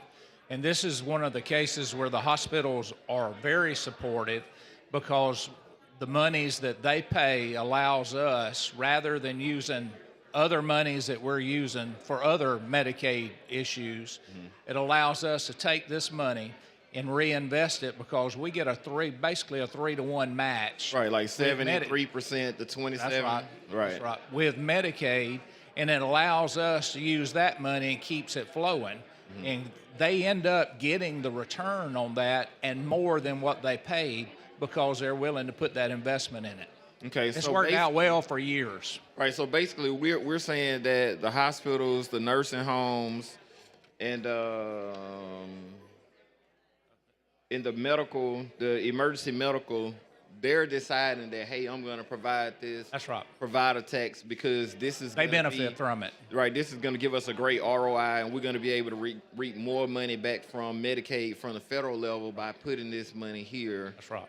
So why do we have to every year? This is something that comes up. Well, I think it's every 2 to 3 years. I think the last one was 3 years. This one will go to 28. Okay. So it's not actually every year, but it may be every 2 to 3 years that we have to do it.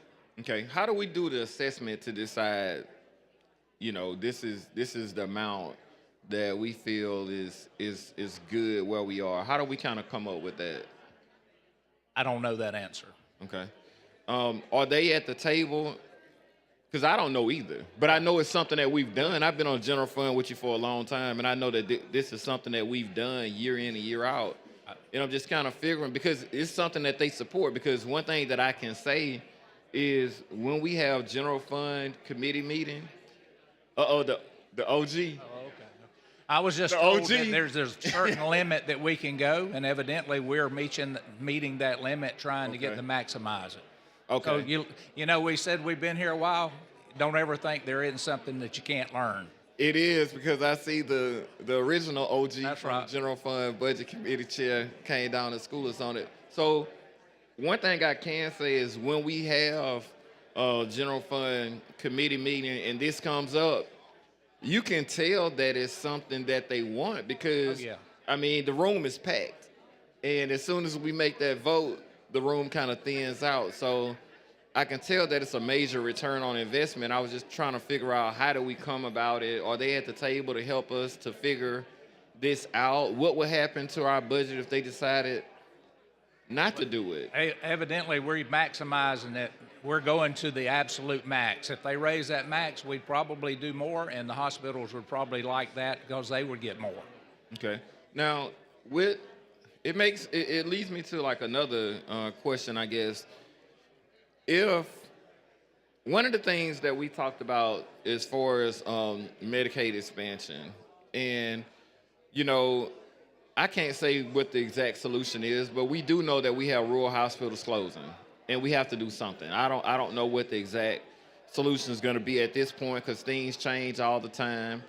But if if changing the cap would incentivize the hospitals to do more, would that be an opportunity to help to keep some of the rural hospitals from closing, because we would have more money coming in that would be able to help keep those doors open? Have we thought about that? Because I hadn't thought about that until just now. You're talking about the cap, if you raise the cap? Right, if we raise the cap and more of the I'm not sure we provider have the tax that's I'm being not- put in, you see what I'm saying? So Yep. that way, because the biggest argument that I'm hearing is that it'll cost the state more. I'm not sure that we control the cap. Okay. That's feds. Okay. So is that something that we could ask for? Can we? Sure. Okay. Hopefully So- be successful. so We let's- won't- I mean, that'd be great. So let's say if the cap was changed, then would we look at trying to go and get more money? Absolutely. For it? Because it seemed like that would be kind of thinking ahead of the game to see if what we could do, because we all know rural hospitals are closing, maternity wards are closing. We know that this is happening, and you just about can't get in the hospital in Mobile because you have people from other communities that have to travel an hour or 2 hours to come to the hospital for something that they should be able to take care of in their own communities, but they can't because the hospitals are closed. That's right. And it's like, even for some of the more simple things, we can't get it done. And now, you can go in the emergency room and you have beds all in the hallway. People just can't even get into the hospital, even in the communities where they live, because of the obligation of taking care. You're going to take care of the sick. You have to do it, but it just seemed like this may be something that maybe we hadn't thought about it. I don't know. But it seemed like it may be something very, very beneficial, and it helps to me with the return on the investment, because that's what we're talking about here. And, I like to know from the hospitals what they think about that, because as you mentioned, if the cap was raised, I'm sure that they would be very excited about it. And if this gives them the opportunity to be excited about it, that means that it's going to be more revenue coming to them, which in turn I would think would probably be able to help to get some of these rural hospitals from closing. May even be able to help with some residency type programs and things like that to get more doctors to stay in those communities. Now, what about the nursing homes? How does that work? About what? The nursing homes. Same way. It's the exact same thing. I wonder, I guess I wouldn't really see how because they're not under the same stress, I guess, as the rural hospitals. I don't know. Nursing, let me tell you, I grew up in the baby boomers, and the baby boomers have made a bubble in every phase of life, from having to grow more schools to now the hospitals are full of baby boomers. Which will the in nursing turn- homes are full of baby boomers. And so, eventually, I may not live to see it, but eventually that number is going down. People are having less children. You're going to see that bubble go smaller at some period, Right. because there are less children being born. And that's why I think we have the shortage of physicians, why we have the shortage Gentleman's of time nurses. has expired. Thank you, sir. Thank you, gentlemen. Question now is adoption of the substitute. Clerk will unlock the machine and the members will vote.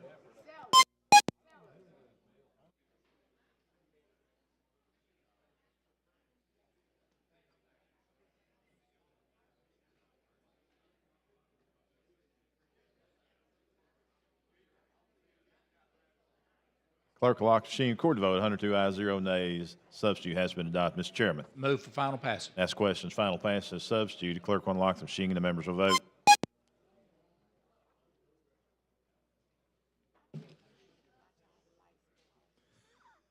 Clerk will lock the machine. Record the vote. 102 ayes, 0 nays. Thank you, Mr. Speaker and body. Thank you, gentlemen.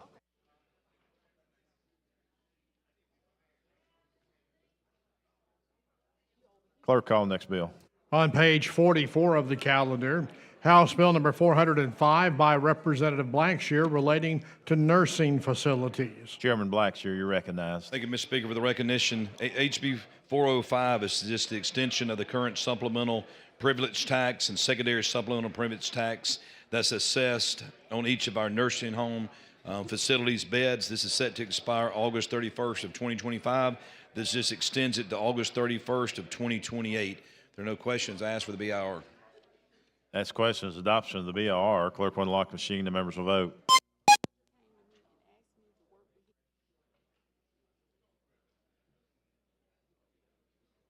Clerk will lock the machine. Record the vote. 100 ayes, 0 nays. BIR has been adopted, Mr. Chairman. I move for final passage. Next question is final passage of HB 405. Clerk will unlock the machine. The members will vote.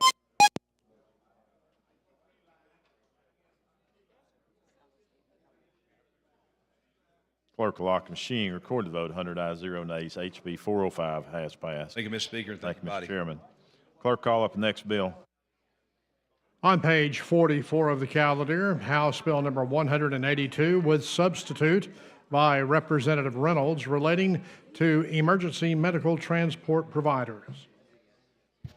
Mr. Chairman, you're recognized. Thank you, Mr. Speaker. Just as you've heard related to our nursing homes and our hospitals, this is the same assessment fee to extend for emergency medical providers, and that extension will go till July the 1st of 2028.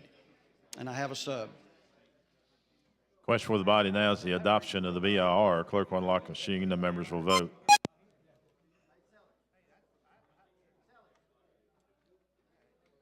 Clerk will lock the machine. Record the vote. 101 ayes, 0 nays. BIR has been adopted, Mr. Chairman.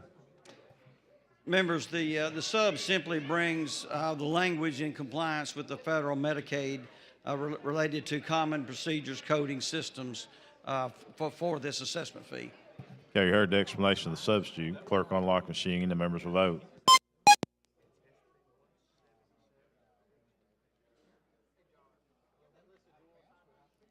Clerk will lock the machine. Record the vote. 102 ayes, 0 nays. Substitute has been adopted, Mr. Chairman.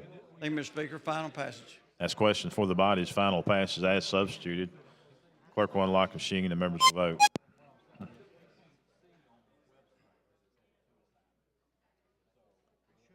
Clerk will lock the machine. Record the vote. 101 ayes, 0 nays. HB 182 has passed as substituted. Clerk, call next bill. On page 45 of the calendar, House Bill number 460 by Representative Reynolds relating to supplemental appropriations. Mr. Chairman, before you start, we got some guests in the gallery I'd like to introduce. Birmingham City Council President Darnell Quinn and Pro Tem Wydeen Alexander. They are the guests of Moore, Rafferty, Givens, Hollis, Sellers, Datcher, Tillman, and Hendricks. Thank you for being with us today.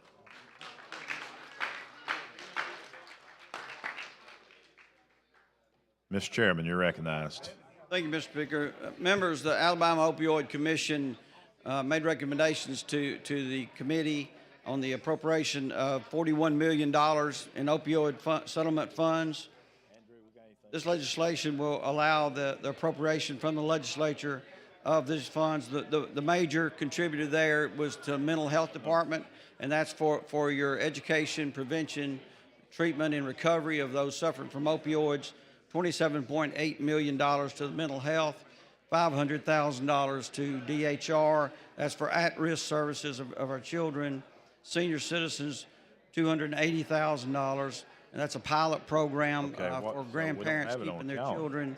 Veterans Affairs, $1.5 million. This extends what the Veterans Steering Committee is doing for a pilot program. So is this on the one we got? Corrections, $900,000. Forensic science, $800,000 for testing, increased testing capabilities in all of our DFS facilities.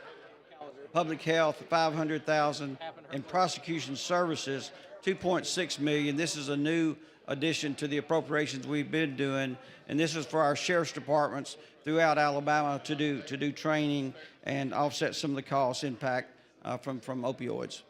With that, Mr. Speaker, I'd ask for BIR. Okay. That is questions adoption of the BIR. Clerk will unlock the machine. The members will vote.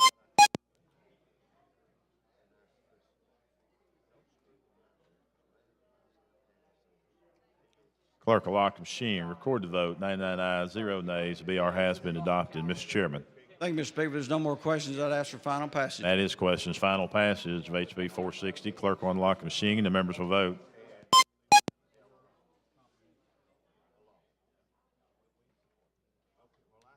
Clerk will lock the machine. Record the vote. 102 ayes, 0 nays. HB 460 has passed. Thank you, Mr. Speaker. And that wraps up a day of budget bills. Thank you, members. Great work. Great work. Good job. Good job by the body. And the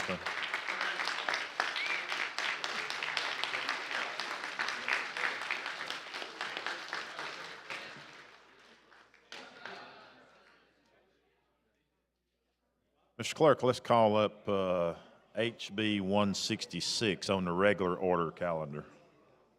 On page 1 of the calendar, House Bill number 166 with substitute by Representative Halsey relating to education. Representative Halsey, you're recognized. Thank you, Mr. Speaker. Good morning, body. This is HB 166, which is our cell phone bill, the Focus Act. Started this other day, but I'll just briefly go over. This is our bill that is going to remove cell phones from our classrooms. Essentially, they'll still be on the property, but they will be turned off and stored off the body of the person. The local boards will be deciding how those policies get implemented. That is really the only requirement. This is just setting that as the floor. And otherwise, I'm not sure if I need to. I know we've done a BIR, but I don't know. No, we haven't done the BIR. We've had one person to speak on the BIR, so we got 3 more people to speak. So if you're ready. I am ready, sir. Okay. Chair recognizes the lady from Morgan, Chairwoman Collins. She'll be the second person to speak on the BIR. Thank you for the recognition, Mr. Speaker.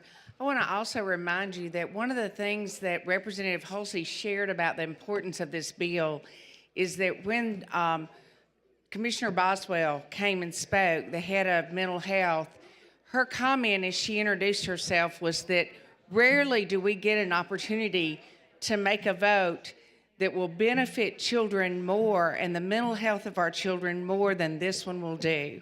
In my mind, Representative Halsey, this bill is going to have similar impact on our children as the Literacy Act did. It's going to make a difference. Everywhere I've spoken, children and all are hesitant because they've only known being with that phone. But I had a student at FFA this week actually, after she explained all the reasons she might need it, listen, and she said, no, I looked up the other day in lunch and not one person was speaking to one more person. They were all looking at their phone. And so I think all over the country, states are recognizing the importance of freeing our children to concentrate on education during the bell to bell, 8 to 3. And so I want to thank you for bringing this bill. I want to remind the body of the importance of the impact this bill can have, and I hope that we support you unanimously. Thank you. Thank you.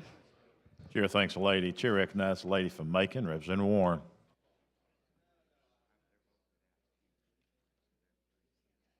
Will be the third person to speak on the BR.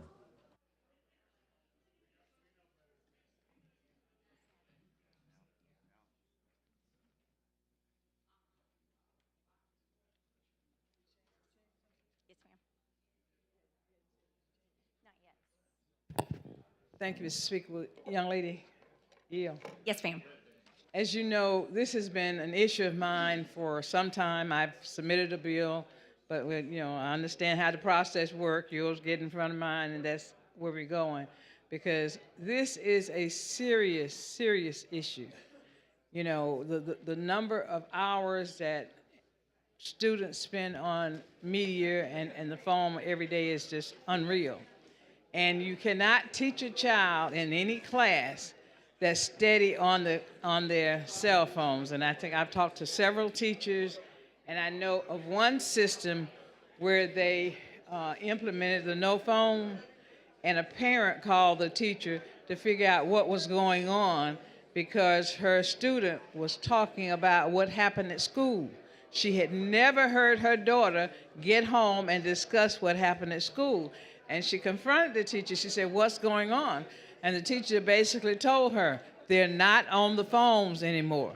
They are learning now.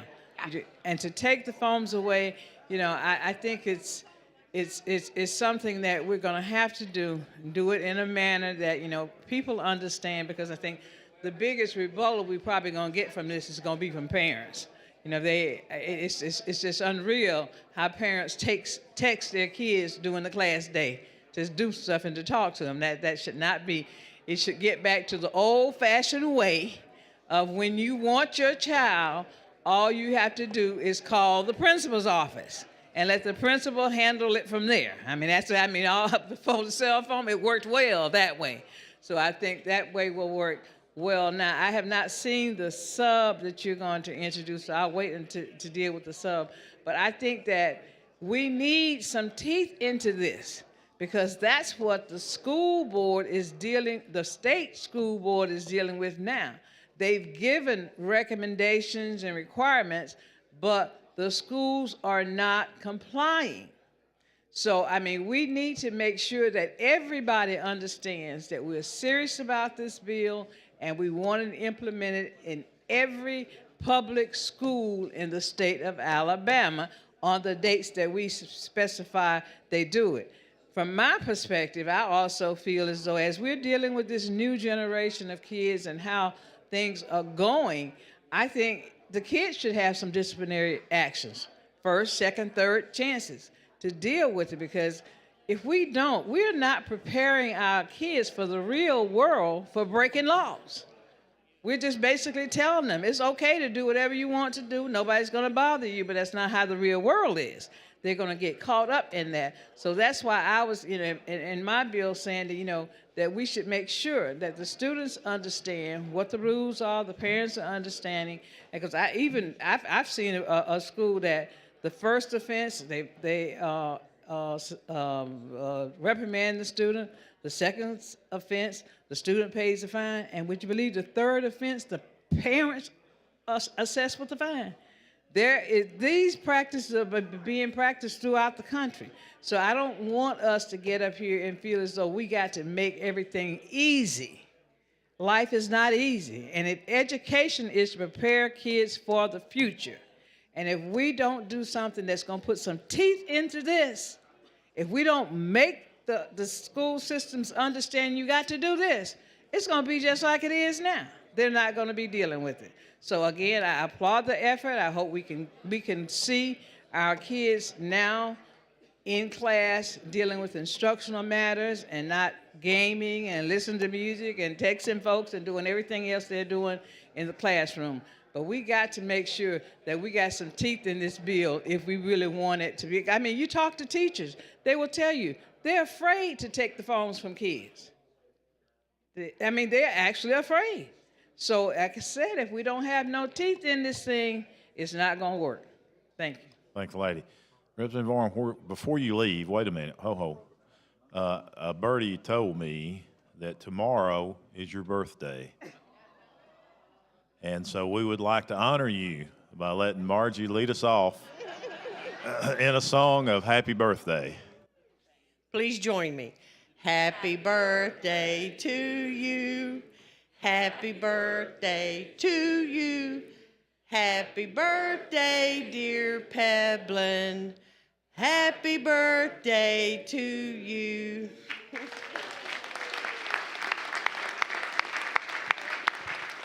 Mr. Speaker, I am so proud and so thankful that tomorrow will be my 73rd birthday, and I do appreciate it. Thank you. Happy birthday.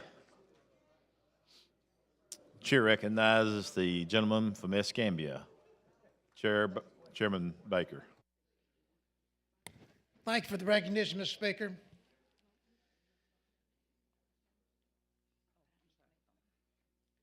Representative Halsey, the bill will be a sub forthcoming, which I think there's an acronym with that, focus. And if you'll give the name of that, because I think it's very worthy then to identify about the focus, the engagement for the students will be a part of this bill. Yes. particularly in regards to instruction. So if you'll just identify. Yes, sir. It's freeing our classrooms of unnecessary screens for safety. Right. Thank you. This is something that has been sort of overdue for a while. There are a number of school systems across Alabama that already have engaged in this already, absent of this proposed then legislation moving forward. And the results have been tremendous. Yes. To hear from not only the teachers, but as much so then even the students and all, that this has been something that they have sort of gotten re-engaged, that is in conversations where in all the screen time, I'm saying during the non-class time, such as whether it be lunchroom or whether it be between classes, they're just constantly on their phones and such. And so they've recognized that there's a lot of healthy engagement among the students during the school day that they've not been having because of the screen time, the excessive screen time. But more so is that during the class time now, there's not the screen time where students are not then focused on what they should be with the instruction that's before them. So thank you for this bill. I look forward to this bill and hopefully passing and moving forward. And then schools all across Alabama will be much more engaged with the instructional time. Thank you. Thank you, sir. Chair, thanks, gentlemen. Question for the body now is the adoption of the BIR. Clerk will unlock machine. The members will vote.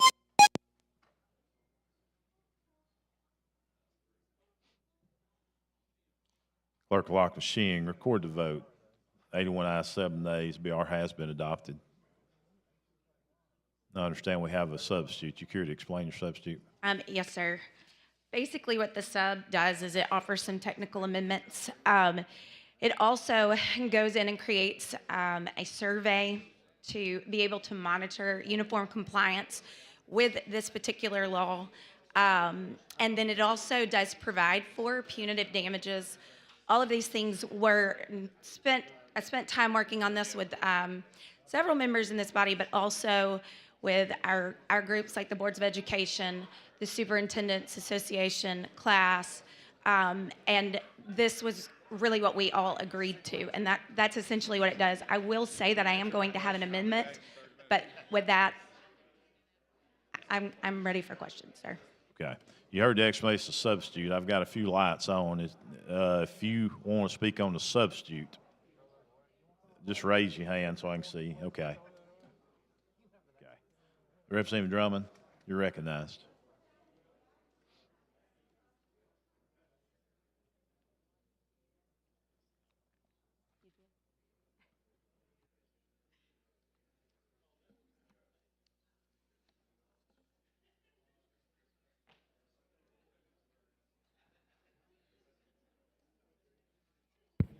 Thank you, Mr. Speaker. Will the young lady yield? Yes, ma'am.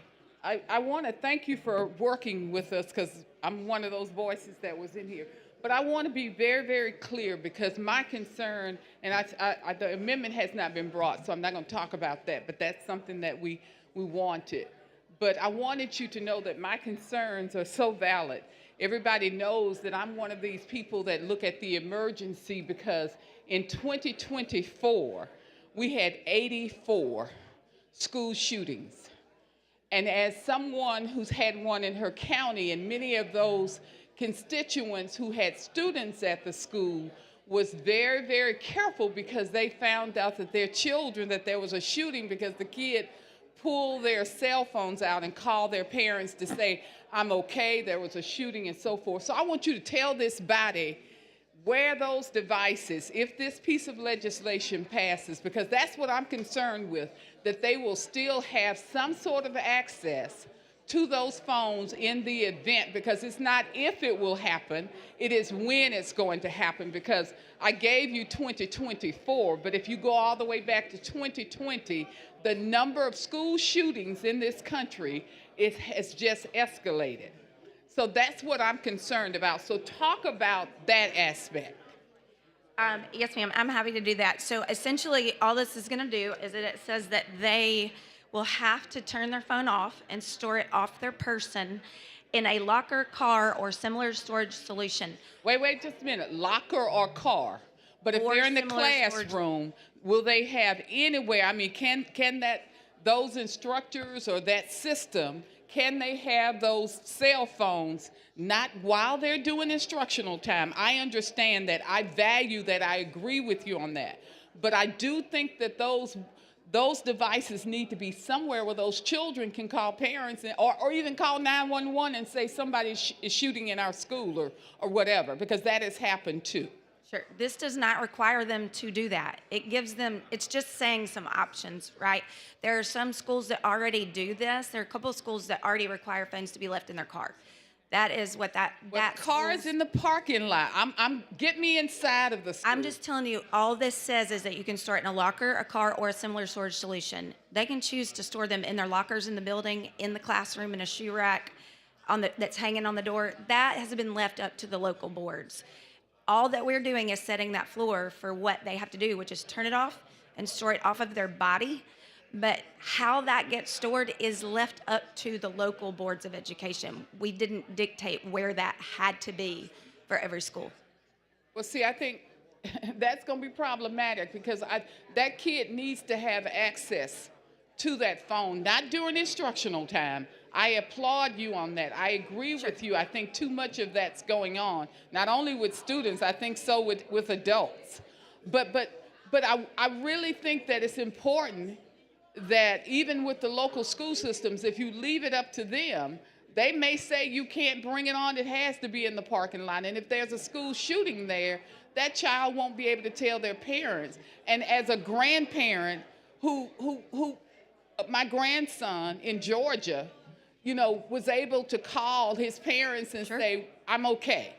And that's a very nerve-wracking kind of endeavor. And that's what I'm worried about. I think there are a couple things to look at here. One, I'll come back to, and it has to do with the SRO Association and their recommendations. The other would be the allowances. There are 3 exclusions for when students can get their phones and turn them on. One of those is in an emergency situation.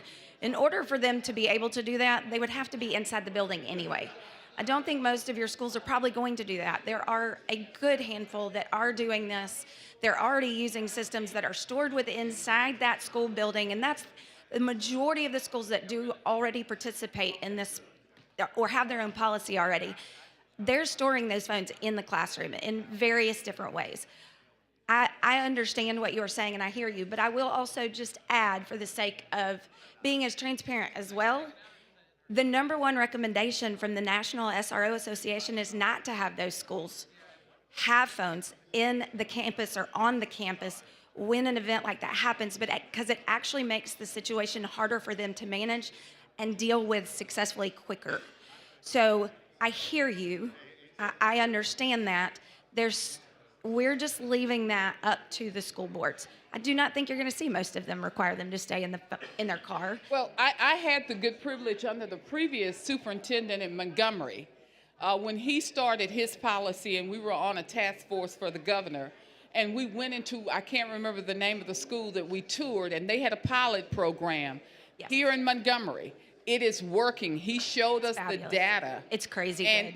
And they were not off site. They were on site. They're in yonder pouches there. Yes, and it was working. And that's my point. If it's working, why would we not want to keep that kind of a process in place? They can still do that. For people like me and grandparents and parents in the event that there is a shooting. They can still do that. This isn't changing any of that. You've got a handful of schools that are using yonder pouches. They're going to continue to use those. You've got some that use shoe racks that you buy at Walmart, throw over your door, and you just pop them in a little Well, theirs shoe was a little bit container. more sophisticated, so the kid would It have is, to, but those are a little more expensive. Yeah, but I'm just saying and that was a good system. I love it. And, I think and they're fabulous. The kids became accustomed to it, and they saw not only violence, but there were conflict resolution. Kids were not on their phones. So they showed us the data where all of that had came down, which I really applaud. One of my favorite statistics from them is that their discipline referrals to the office is down over 80%. That's incredible. So I agree with you. Those are fabulous tools. I love that they have them. There are several using them, and maybe others will choose to do that as well. Well, whenever we say choose, they don't usually go that route. And one size may not fit for all, but I certainly think we as a body need to protect our kids, since we will not pass a bill to keep guns away from our school children from coming on to campuses. I mean, my heart, I'm serious. Every time I see another school shooting, the one that happened in Madison County, my heart dropped. Because again, I don't think if we say it's going to happen, it is when it's going to happen. And we in this body, we have the power to make a change and to do it collectively, not politically, but collectively to protect the welfare of our children. So thank you. You're welcome. Chair thanks the lady. Chair recognizes the lady from Madison, Representative Hall.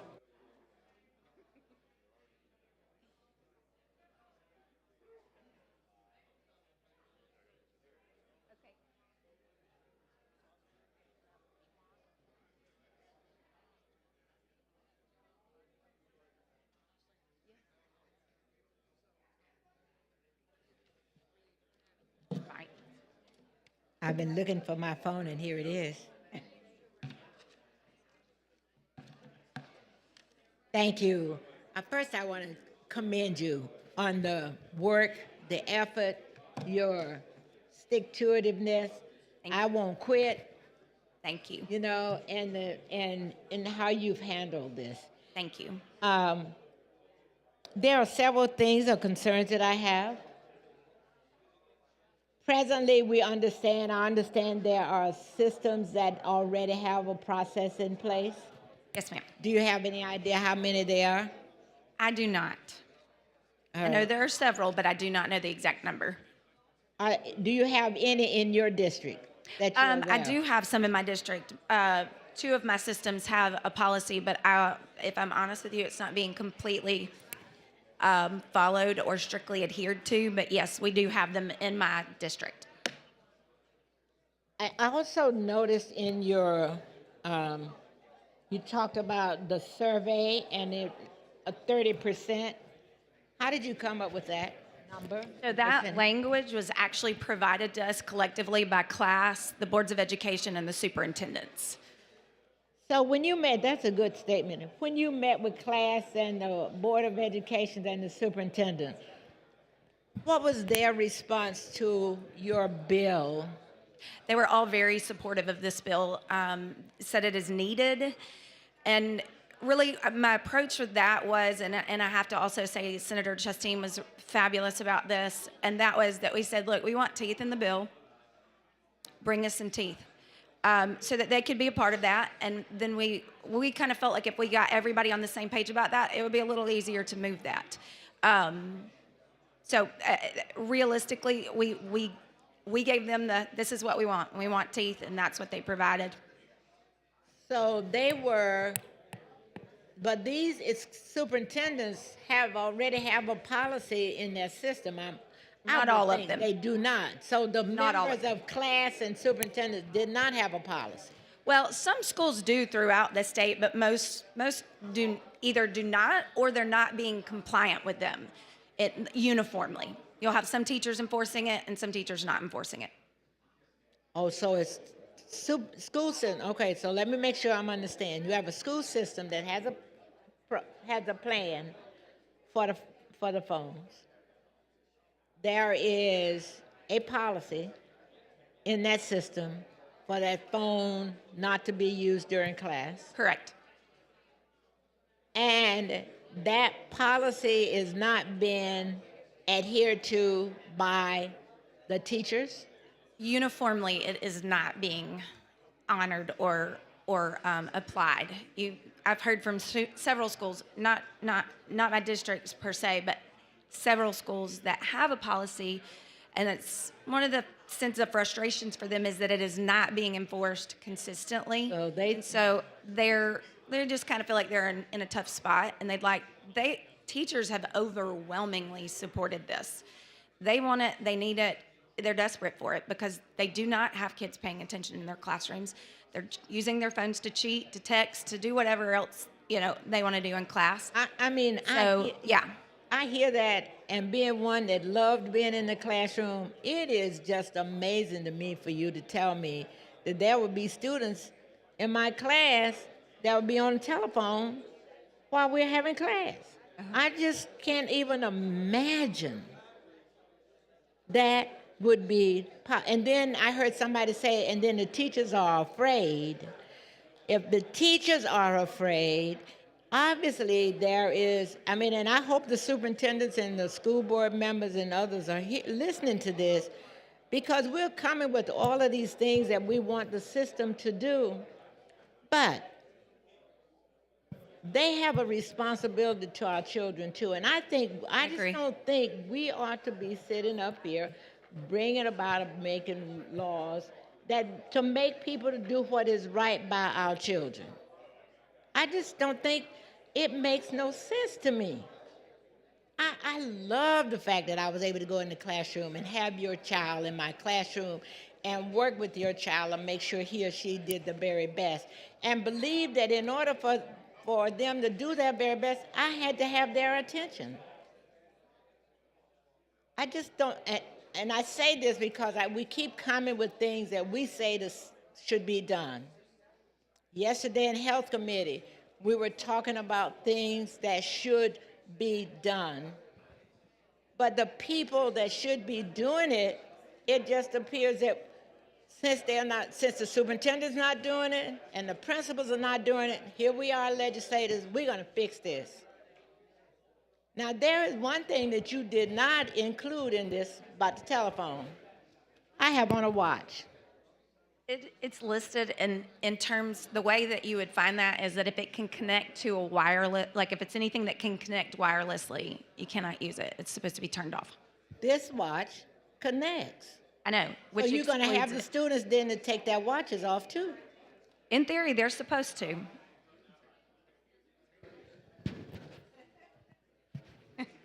Anyway, I hear you. And I want to receive the results. I want to hear and see the results that we had, and you're asking for the results within a year's time. That when we get these results, that you're going to make sure that the student didn't have on a watch, he or she did not have that telephone in the building. Not in the building. It can be in the building. It just can't be stored on their body. The way I read this, it says, no student may possess a wireless communication device in any public, elementary, school, secondary school building, or on the grounds. Yes, so, on the grounds thereof during the instructional day. but if you keep reading from that, it Wait a will. minute, just let me finish that. Yes, ma'am. And then you said, unless the wireless communication is turned off. Correct. And stored off that person. Correct. Who's going to make sure that happens? That is on the school to figure out how they're going to do that. Whether they're turned in at the beginning of the day or they're turned in to their first period teacher, those decisions are being left to the local boards to make their decision. Good luck. Let me tell you, I have no problem with them not having them in the classroom. I have no problem with them not being there as a part of when I'm having in charge of the class. I have no problems with that. But when I look at what we're doing, I do think that it doesn't seem realistic because you're selling these young people short. Now, in terms of whether they can connect or not connect. You know, you are aware of that, right?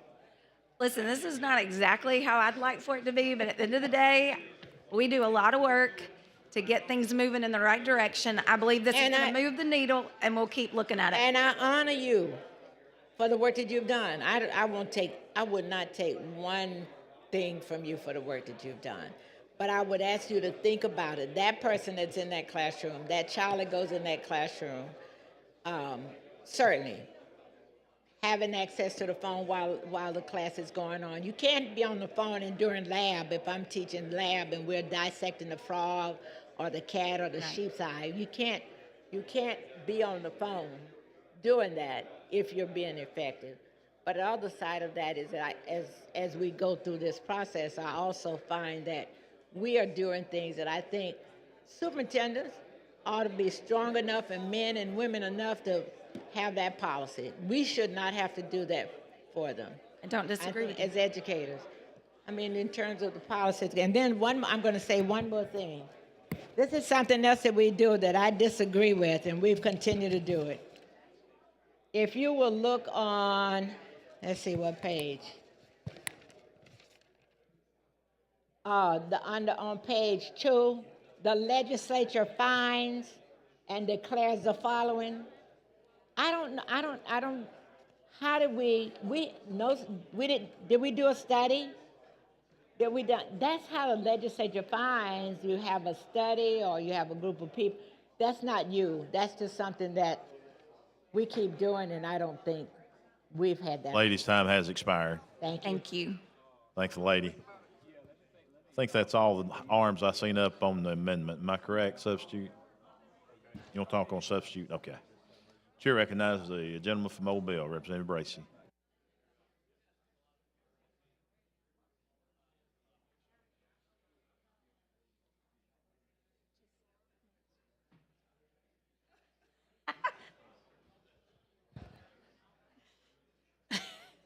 Thank you, Mr. Speaker. With the lady you. Absolutely.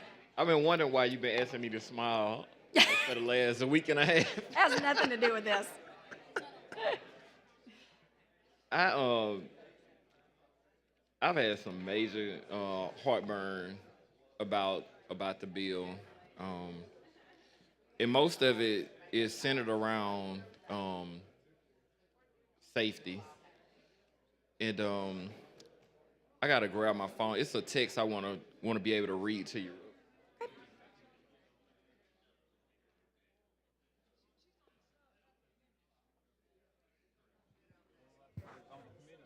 Okay, the question now before the body is you're not done. I'm sorry. My fault. I'm sorry about that. And it was about a lot of it is concerned about safety, because it seems like what we're doing here, we create a situation where we're approving to bring mobile devices into the schools by certain people, but then at the same time we're taking the mass majority of mobile devices away. And with it being off the person, in the car, in the locker, I just don't see how that could help with public safety. I just really feel like, anybody that can have access to get to the outside world, outside of that school, should have the ability to do that. I feel like teachers and administrators should be able to control their classroom. If I was a teacher and I was teaching math, math is like one of my favorite subjects. If I was teaching math, kids couldn't be on their cell phones in my class. That doesn't mean that the cell phones will have to be totally away from the student. I have 3 daughters, and to me, I try to always be there. I'm their superhero for my daughters, and it's one of those things. This week, one of my daughter's thermostat started acting up on her car, and I was here when it happened, and I felt like, man, I can't get to my daughter. She's 17. I wanted to get there, but just so happened while we were on spring break, a situation happened with my daughter, and I was happy that I was able to get there. I have a daughter that's 13, and she sent me a text message from school, and her text message came to me at 11:12, and by 11:13, I was able to tell her that I was on my way. So what happened with so many young girls that are in middle school, they go through a life change. And she had a situation where something began in her life, and it ended up staining her clothes. She didn't want to get up because she had something on her clothing that if she would have gotten up to go and talk to the teachers, the other students, you know how cruel children are.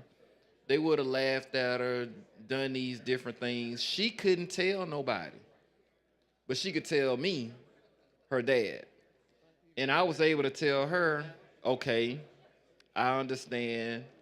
Don't move. I saw you had a light jacket on this morning. Go ahead and take your jacket off and tie your jacket around your waist, and I'm on my way to get you. Even something as simple as that, which is not a situation where it's life or death. It's not like somebody's coming in for a school shooting, but for young girls who already have issues, some of them have body shaming issues. It's always something going on that that our little girls have to deal with when it's dealing with self-esteem and things like that. I was able to intervene when no administrator couldn't, when no teacher couldn't, because she didn't feel that she could go and talk to them about what was going on, but she could talk to me, her dad. And she texted me at 11:12, which would be during this time frame, that she would not have access to her phone. Her phone would be in her locker or something. She would not have access, but she was able to reach me. And I said, baby, I'm on my way. And she felt confident knowing that she was gonna be okay because daddy was coming, and daddy told her what to do to make sure when she stood up, nobody saw what was happening to her. And even though that may seem like nothing to so many people, it meant the world to a 13-year-old girl that she was able to reach out for help in a time that it was something that was really, really big for her at that moment. And it saved her the embarrassment of being picked on and teased by some of these cruel kids. Because we know the mean girl crowd. We know that kids can just do some horrible things, which lead to other things. And, you know, we're talking about, you know, I understand that it was stated that this could help with the mental health of our children. But if she wouldn't have had that cell phone, what would that have done to her mental health? If she wouldn't have had that cell phone and other kids would have been able to talk about her and belittle her and make her feel like, you know what, I don't want to go to school tomorrow. You know, and I think that we're just overreaching. If it was my classroom, you know, I would have a situation where kids just could not use their cell phones in my classroom. It's as simple as that. It's not a debatable situation. You know, I can control my class. I don't need the state of Alabama to come in and sponsor a bill to help me control my classroom. That's my classroom. You know, I went to school and got education to be able to go and teach this classroom. You know, I've went through internships and student learning to be able to go into this classroom to see how some of the more seasoned teachers can handle their classrooms.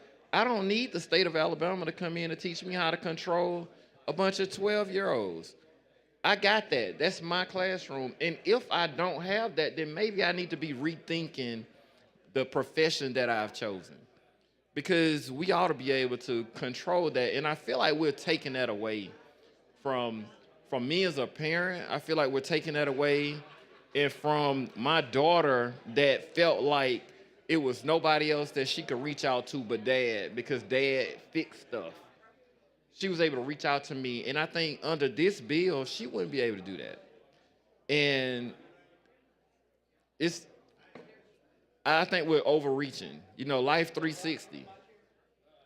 You know, with Life 360, we can tell how fast the bus is driving with my daughter on it. We can see the route.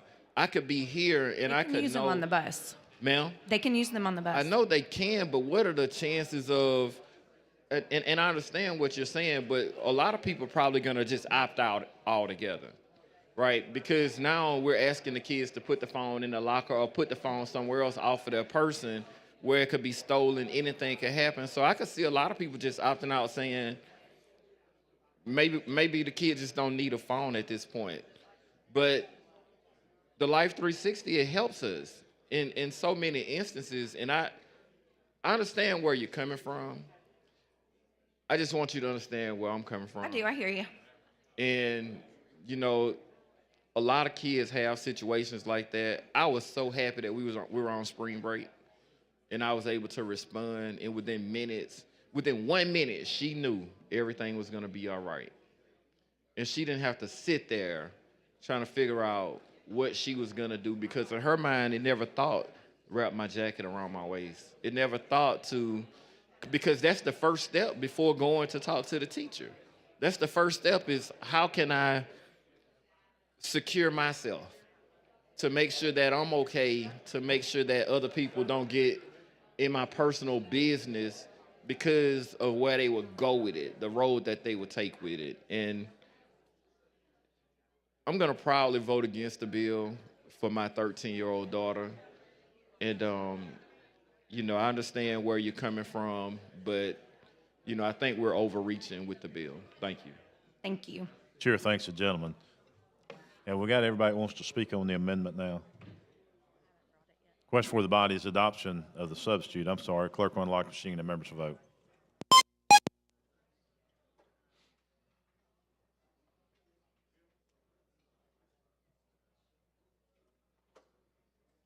Clerk will lock the machine, record the vote. 86 ayes, 8 ayes. The substitute has passed. Representative Halsey. Thank you. With that, I've got an amendment. Chair recognizes the gentleman from Jefferson, Representative Sellers.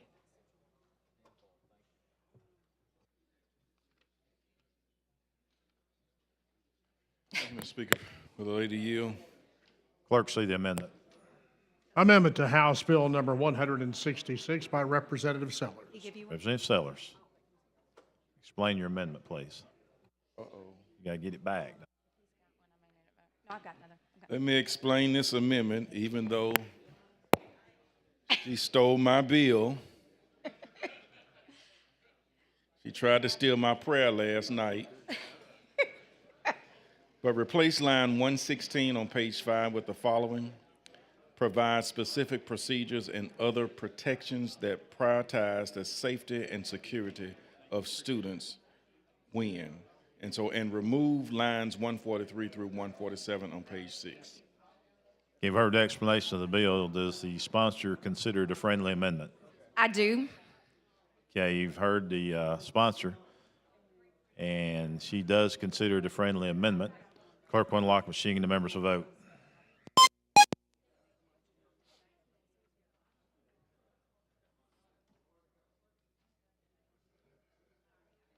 Clerk will lock machine, record the vote. 98 ayes, 0 nays. The floor amendment has been adopted. Thank the gentleman. Chair recognizes the gentleman from Madison, Representative Daniels.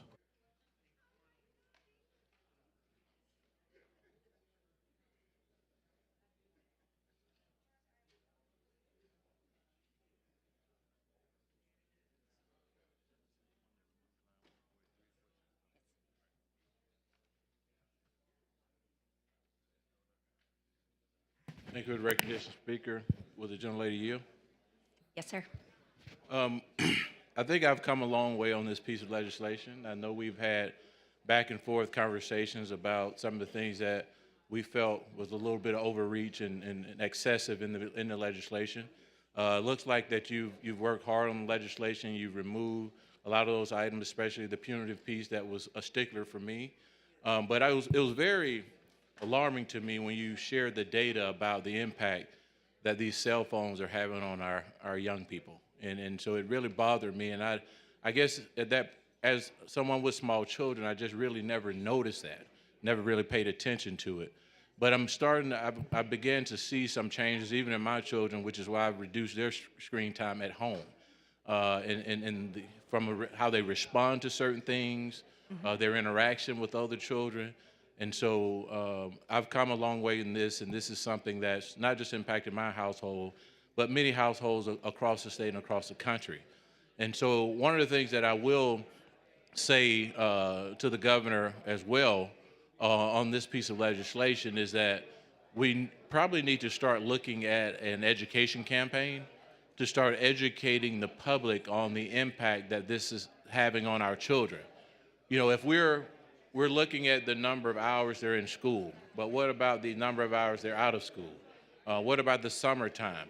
And so I think for me, if we're going to do this and really truly try to solve this problem, that we all beginning to see a lot of, mental health issues, a lot of social, emotional issues that's impacting our young people and their abilities and them not being able to realize their potential, or even it's just, really damaging in general. And so I think for me, since you've made these changes, especially on the punitive side, someone that was a former educator, I just felt that it was unfair to penalize, be punitive to the educators in the schools. And so you work with us on that, and I applaud, and I appreciate you working with us on that. But I do think that there has to be an effort to really educate the public on this. And so I think that's the only thing that's missing, is adding dollars or an opportunity, and maybe that's something that needs to be discussed with the governor's office and the budget chairs about the impact of this issue outside of the classroom. And because it's the same way at home, where kids are, the screen time that they're having, especially on the weekend, is almost like they make up on the week. If they're not allowed to do it during the week, they're making up on the weekend for the time that's lost, but it's still doing the damage. And so I just want to say that I just hope that you, from this piece of legislation and on this issue, if you're going to really truly champion this issue for our children, that you really start pushing and having conversations about funding and educating the general public on the impact. And so thank you. Thank you. Your thanks, the gentleman. Chair recognizes the lady from Macon, Representative Warren.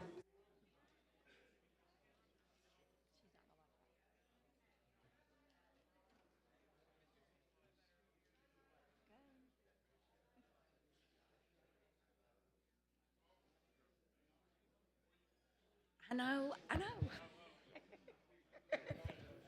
Thank you, Mrs. Speaker.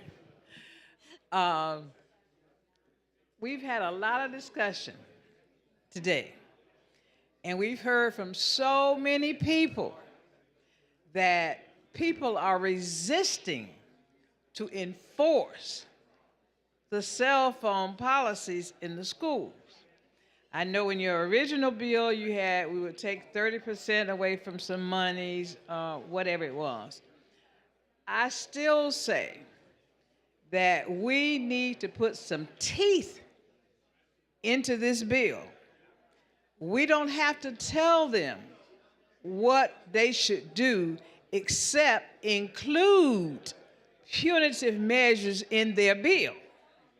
Don't tell them what to do. We're not taking it from them, but make sure that in the state's bill, it emphasizes to the school system that if this is not adhered to, you will be subject to da-da-da-da-da.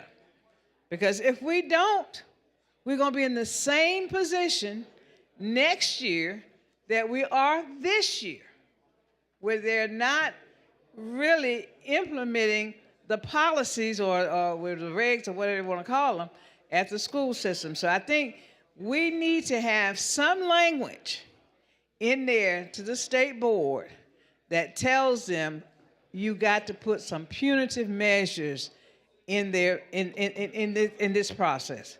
Because that's all I'm going to say. Like I said, we done been through this and we've seen it, and we teachers won't do it, and because it's not, they don't feel any force to do it. And if we want to really be successful in this venue, we need to have some punitive damages for the school system or for the teachers or something. So, I mean, I know it's probably too late to give an amendment. I don't disagree with you. I think the one thing I do like about it, first of all, again, I haven't passed a bill yet that I loved every single thing about it. All of those things required compromise to just move that needle, as I said earlier.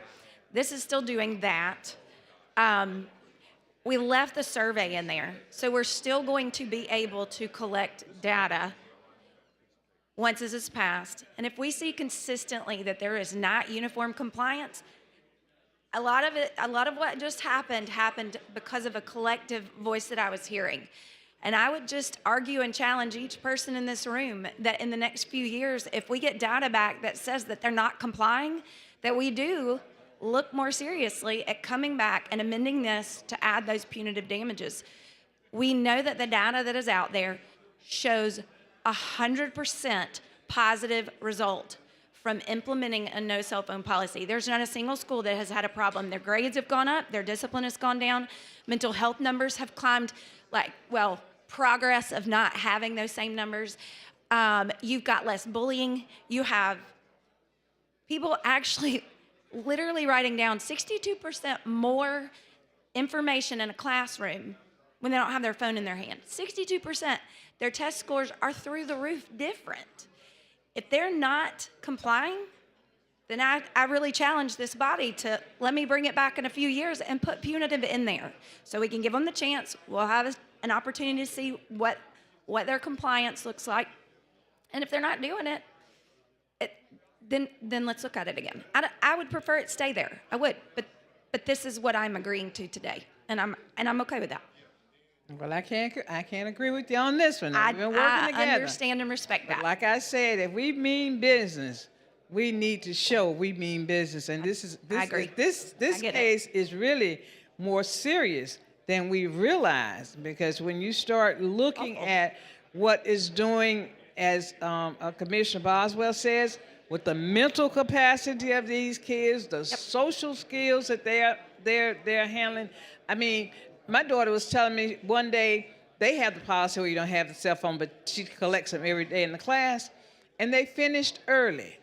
And she said the class was all excited, and time they got those phones, she said everything went completely quiet, like the world didn't exist anymore. So she told them, she said, look, we're not gonna ever do this again because you just turned everything off. When you turn on those devices, everything goes. And I'm being honest with you. If you go out to a restaurant now and you see people out eating, you see very socialization at the table because everybody sitting at the table is on a cell phone. And I mean, we're going to have a generation of kids that can barely make complete sentences because they don't know how to talk to each other. So this is a serious issue. And like I said, whether we want to deal with it or not, we got to put some teeth into what we're trying to do if we're serious about helping our kids in the future be successful. I agree. Thank you. So I can't go with your amendment. I know that. That's okay. Chair recognizes the lady from Jefferson, Reverend Moore.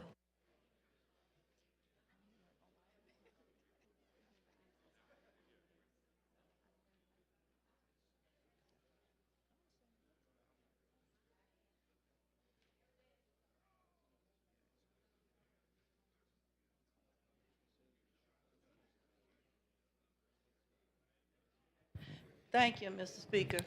Representative, just in listening to you say you collected data, but have you ever collected any data from schools that are successful in keeping their children off the phone? So one specifically here in Montgomery, they have data. They did a 2-year pilot program, and they've been working with the State Department of Education to kind of put that information out there so we could see. I don't remember the number, like the percentage number of increase for grades, but it has increased. I think, see, some of the things that you all are saying, we had those same problems before the children had phones. Children being disruptive in a classroom, we had them before they had cell phones. Children having anger issues, we had them before they had cell phones. That phone you want to take from a child that's already had anger issues, I can promise you can go back to kindergarten and some teacher has a note about that. My problem with this is that in some school systems, teachers, when they've gone through their education learning process to be teacher, they learn classroom management. If a teacher can't manage that class, then that teacher needs some help.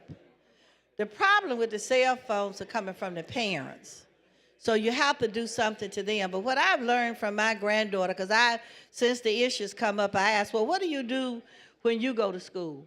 She said, my teachers have those pouches, and we know we don't ask any questions to put those phones in the pouches when we walk in the classroom, because that teacher said, this is what you do to be in my class. But by the same token, we also know that we pass these bills where we say we're purchasing computers to be in every classroom. The other day, we passed a bill on saying we're going to teach computer science, and we passed bills to say you must do that, but we don't know if we've supplied every school with computer science classrooms. So in my granddaughter's class, because we haven't followed through with the actual resources our schools need, there are times when the children, because all of them got a phone, they do their classroom work on the phone. So I listened to part of your bill, which sounds in one paragraph to be contradictory to another part of the paragraph where they could leave them in a car or leave them somewhere else. But one of the paragraphs that you read to Representative Hall said that they can have them turned off if they're in the classroom. So my thing is this, that I think that we've got to expand our research as we continue to pass laws to dictate what happens. If a teacher's afraid in the classroom, that student that teacher's afraid of, there were several other teachers afraid of that same student because nobody did any corrective actions to find out what was the situation with that child in the classroom. But I just think that at this point in time, we've already passed any number of bills dealing with cell phones. And I think if the administrators can't come up with a process that will work for the classroom, then we need to look at that administrator. I don't give a lot of credit to the State Board of Education nor to the state superintendent. You know, to me, they're the weakest people I've ever come across. Because if anything else, when we as legislators approach them about the various bills we're carrying, they ought to have the courage and the professionalism enough to say this is good, this is bad. But they don't. They let us come to this floor, and they are the expert. MAC is supposed to be the expert. The state school board is supposed to be the expert. But they let this body bring some of the most ridiculous education bills to this floor, and none of us stand up and tell us, legislator, that's wrong. Let's sit down and look at it. That's my problem. And instead, I don't know how many educators are actually in this body. But they ain't gonna say nothing either. They might not have had the problem, but they might have a solution. But because we don't have input to these bills until we reach the floor, and those of us that when we come to the floor to try to give some input, y'all don't care one little bit. We just talking to hear our heads rattle. Because you're not gonna take any suggestions or any thought process that we give. I think that if this is a situation that needs more research, there are schools that are having success with what they're doing. But I think we need to sit those administrators down and say, this is what we need to happen. If people are coming and complaining to you that you can't take a phone because the child is violent, I can promise you that child is not just violent because you want to take a phone from them. They've had problems all the time, and nobody addressed those problems. I was at one of the high schools a couple of weeks ago after they finished testing, and they had a little breathing time where they can come out into the courtyard. Now the child had a phone. Why? Because they said this is testing week. Ain't nobody gonna have no phones. And they were out enjoying themselves and talking to each other. Not one phone was anywhere because those people know how to manage their children. We're adults. The teacher's an adult. Administrators are adults.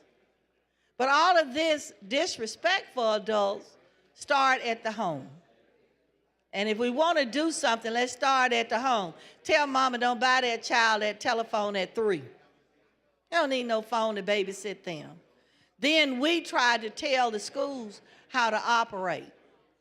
If they are not well trained enough and learned enough to be in the classroom and understand classroom management, certainly we shouldn't have to legislate everything. But I do think you need to try to put a call out to those schools and ask those schools that are successful with cell phone policies and what are they doing before we pass something that they're going to interpret. They're going to all interpret the way, whether it's intended or not, no classroom, no cell phones in this building.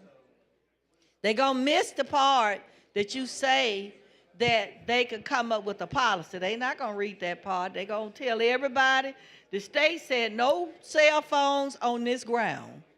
And that's exactly what they're going to do. The rest they're not even going to see. They're not going to pay attention to because we said no cell phones.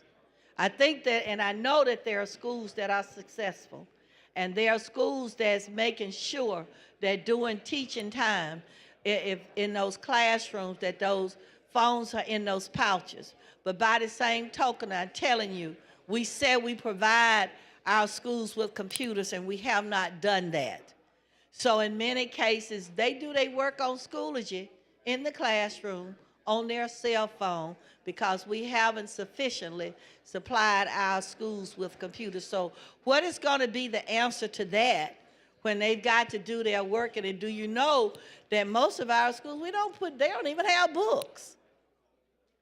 So if they're in a classroom, don't have a computer, but they got a cell phone, they can always pick up their classroom work through the cell phone. So I just think we need to rethink the process, and I understand that some people are saying they're having problems, but we do know we got some people that's successful. Let's look at what's working, and then if we might have to come back and tweak something, let's do it. But we got a state superintendent over there, and we got a state school board over there that ought to be saying something to us. They ought to have done more of the research for us. They ought to be able to recommend the schools that's having success and what policies did they do in response to the other bills we've already passed. This bill looks like that. We did do that. We gathered that information and It's used obvious it to do that. You did not gather sufficient information, because I know there's more than one school in Montgomery that's doing that. I got them in Birmingham, and I'm sure somebody else that's been to their school districts got them. You can't come and tell me one school. One school. I'm not telling you what one I'm school. saying is that let us look at what's working across the state of Alabama, and then let's come back and see if there's still that concern. If you got teachers and principals and superintendents that don't know how to control their classroom. Ladies' time has expired. Thank you, Mr. Speaker. Yes, ma'am. Chair recognizes the gentleman from Jefferson, Representative Faulkner. Representative Halsey, I wanted to come. I know the hard work you put in on this since we attended that National Education Conference where we saw 2 years ago. 2 years ago. We saw all the data. I know Representative Baker was there, Representative Collins, and Representative Drummond. All the data that showed why this is important and why it works. And I know how much work you put into it. I know folks back at home, for me, have been wanting this to happen. You beat me to the punch, and I said, great, go for it, because I wanted to bring this. I think it's a great bill. I appreciate all the work you've put in on it, and I think the state of Alabama is going to love this, and appreciate what you're doing. So I just wanted to come up here and say thank you for bringing it. Thank you for your work on it. Thank you. Chair thanks the gentleman. Chair recognizes the lady from Jefferson, Representative Van.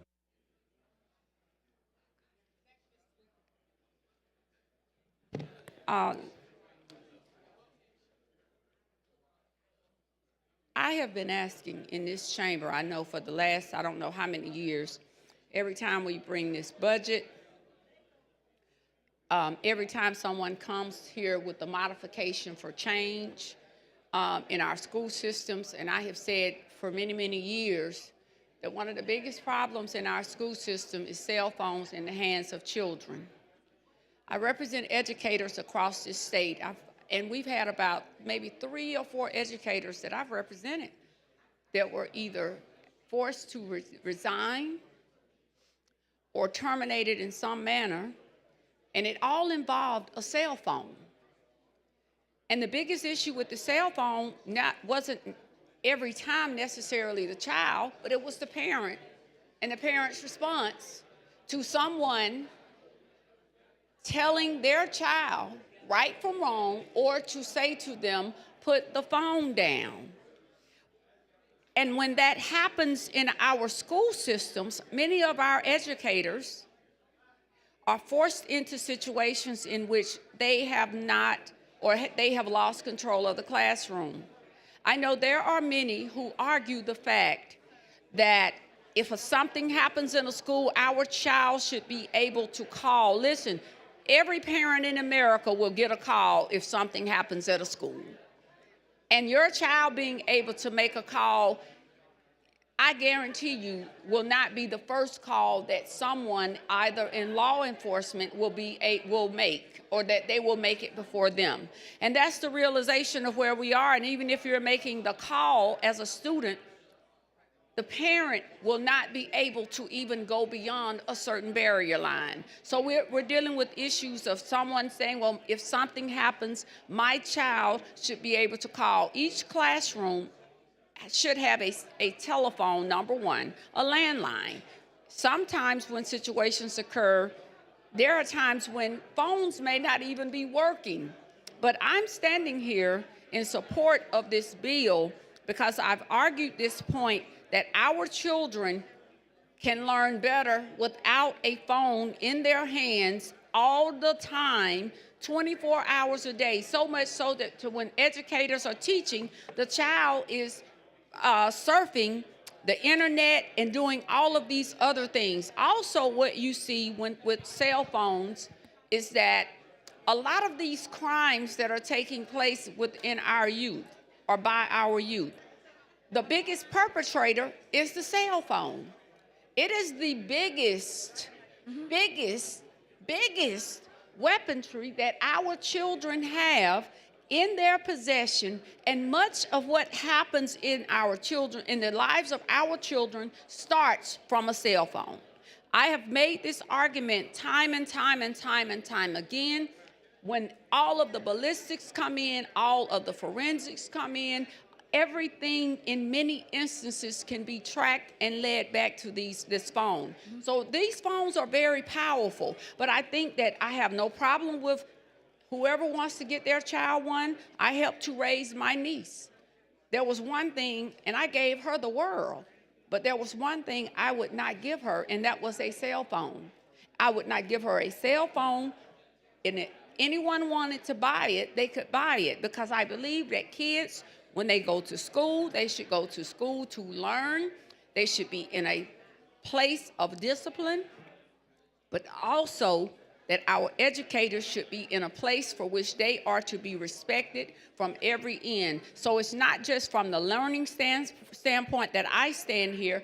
I'm standing here as someone who sees it all, from the educator that gets suspended, or there's a disciplinary action against them, from the student who is using the phone, who is being disruptive, or not focused on their school, their education, or what have you, or the school discipline at the time. So again, I'm only here to support the bill. You and I typically don't get along at all. So this is a lot for me to come up here today, but this bill is certainly important enough that we stress the importance and the need thereof for it and for the purpose of our children. But for me, it's multifaceted as to why we need this bill for the state of Alabama. And again, I stand here only because I've been pushing it for a very, very long time, and I'm thankful, and I hope that it gets out the Senate. I don't know what it's looking like up there, but I certainly hope that what we see from the Senate will be someone taking this bill in a very comprehensive manner. I understand that you've been working to, I guess, solve everybody's issues that had concerns with the bill. But if you would, just quickly, because I've been in and out of the chamber, just tell me exactly what the sub does. Well, we made some amendments to that. Can I tell you the amendments that are with that sub? So essentially what it did was a few technical changes, and then we took a word out. It's a protect, and what we did was we changed it to provide specific procedures and other protections that prioritize the safety and security of students, just to make sure that we weren't creating any kind of liability that we weren't intending to do. And then we removed the punitive damages, which would have been line 143 and 147 in the substitute. But other than that, it's pretty close to the original filed bill once you take that one change out. And then I think the only other thing the sub did that the original didn't do is it created a survey to allow us to monitor or check uniform compliance within the schools. So I want to be clear. So this bill will, if passed and enacted, this will ban cell phones in school, but not all access to cell phone in schools. Is that some of the There will compromise be that you? three. No, that was always built in. So that was even in the original. So the basic premise is turn the cell phone off, store it off your body, backpack, locker, store, whatever storage solution the schools want to use. There are three exemptions, allowable exemptions. One is if you have an IP or a 504 plan, for example, a diabetic that monitors their blood sugar on their phone, on an app. Okay, I got be able to do that. If, and this would speak to kind of what Representative Moore's concern was with some of the schools don't have computers, this does allow your phone to be used also for educational purposes under the direction of the teacher specifically. And then if there is a life-threatening emergency, they can use them in that situation. Okay. That has been in all versions, the original, the sub, and we didn't change that in the amendment. Okay. Okay. All right. Well, again, I'm prayerful, and I hope this bill gets out. I know we're getting to the latter part of the year. I think we have 12 days left, and so I know this will be a critical piece of legislation. Who's the Senate sponsor? Senator Chastain. Chastain. Okay. Has it moved upstairs at all? I think it's come out.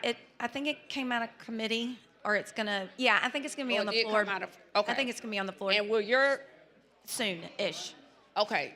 So your amendments will mirror what is already taking place in the Senate? Yes. Everything that I've done in this chamber, we've done together in both chambers. I don't like some of the amendments, but I mean, I could live with it. You know, we passed I'm a on the lot same of page bills as you. That, yeah, because a couple of things I just heard. You watered your bill down. You didn't. I'm with you.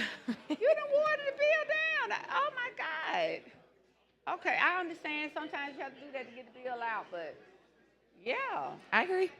Okay, well, we're gonna move on with it then. But I understand. I've been in that situation many of times. But okay, well, we'll see what happens upstairs. But okay, all right, Mr. Speaker, thank you. Thank you. Chair thanks the lady. Chair recognizes the lady from Jefferson, Representative Hollis.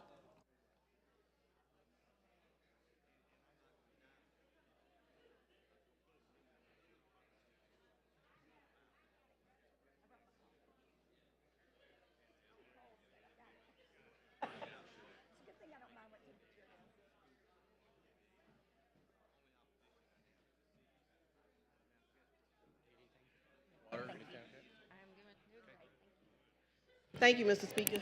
With a gentle lady Jill, yeah. Of course. Now, let's revisit. Explain to me the bill, what's going on with the bill, what changes has been made to the bill. So from when I spoke to you a while back about the sub, there's only a couple things that changed with that. One, we changed a word protect and replaced it with provide specific procedures and other protections that prioritize the safety and security of students. And then we removed lines 143 through 147, which was the punitive piece. Okay. That's all that we've changed. Okay. And so just to reiterate, the student can bring the bill to school, but they have to put the bag up in their book bag or wherever. And if it's an emergency, they can use their phones. Or if it's a kid that has a medical issue, yes, ma'am. They can use their phone, correct? Yes, ma'am. Okay. So I support your bill. Thank you. And we've talked about this bill. And the other day I was talking to some individuals, and they was talking about a pilot that has been done on this. Yes. And it shows how much difference it is when a kid does not have that distraction, which I can see that because if my mindset on, I got to call my mom and let her know that I left my tennis shoes, then that's what my mindset is, because I need to talk to her so she bring my tennis shoes, so I'm not paying attention in the classroom. Because when I was in school, you just had to go to the office to use the phone. Yeah. You know, if you had to call your parents, you had to go to the office. But I applaud you for working so hard on this bill. I think this is a bill that can help our kids start focusing more on what's going on in the classroom, and instead of focusing on screen time and playing games or just making phone calls, unnecessary phone calls. So I applaud you, and you have my support.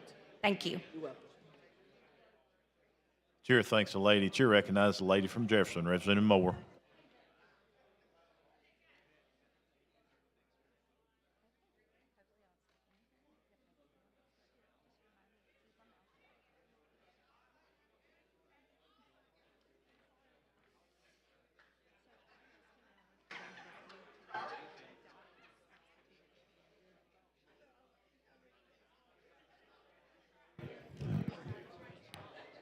What was it? Thank you, Mr. Speaker. Representative. Yes, ma'am. Still with this bill, do you think you can make available the data that you collected so we can see where it came from? Say that again, and I'm sorry. Do you, in the Queen's English, do you think that you can make available the data that you say you've collected in order to show where the children are misusing cell phones in the classroom? And the number of schools where, and the percentage in those schools where we got complaints that students are spending their full time on cell phones playing games. I just cannot believe that there is a preponderance of classrooms where this is happening, but I would like to see the data at some point, because I'm around and going in and out of schools enough. I've just not seen the preponderance of students playing games while the teacher's trying to teach, the room being disruptive and out of order. So if I could see that data and where it was collected and the period that was used to, a time that was used to collect that data, then maybe I could feel a little better, because I just haven't seen it. I do know that there are a few instances, but though in those classrooms where I've heard the most reports, those teachers have needed help in classroom management in the first place, or it's the parent that needs to have, that's got a problem. I did have a complaint.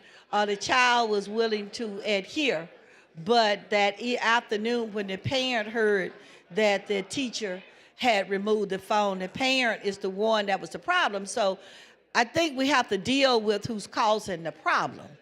The parents are causing the problem. And I think if we come from that perspective, and those schools that might need help with enforcing what we've already put into law, then let's give them some help in doing that. But I just don't, it's just like I talked about the computer science bill the other day. We passed bills, we passed bills, we passed bills. We as a body never get data back to prove what's been said. We don't get feedback from when we pass these bills and say this is what we're saying need to be done. We never see that feedback.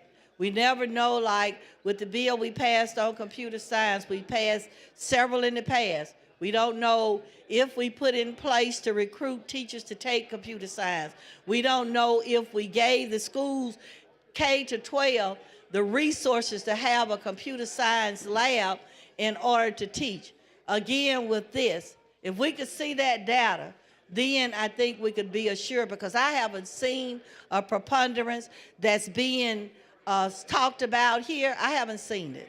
I've seen problems with parents, that we need to address issues with parents, but I when there is a student, and if that student, like I said before, is disruptive on that one issue, I can promise you that student has been disruptive with a lot of teachers on many other issues.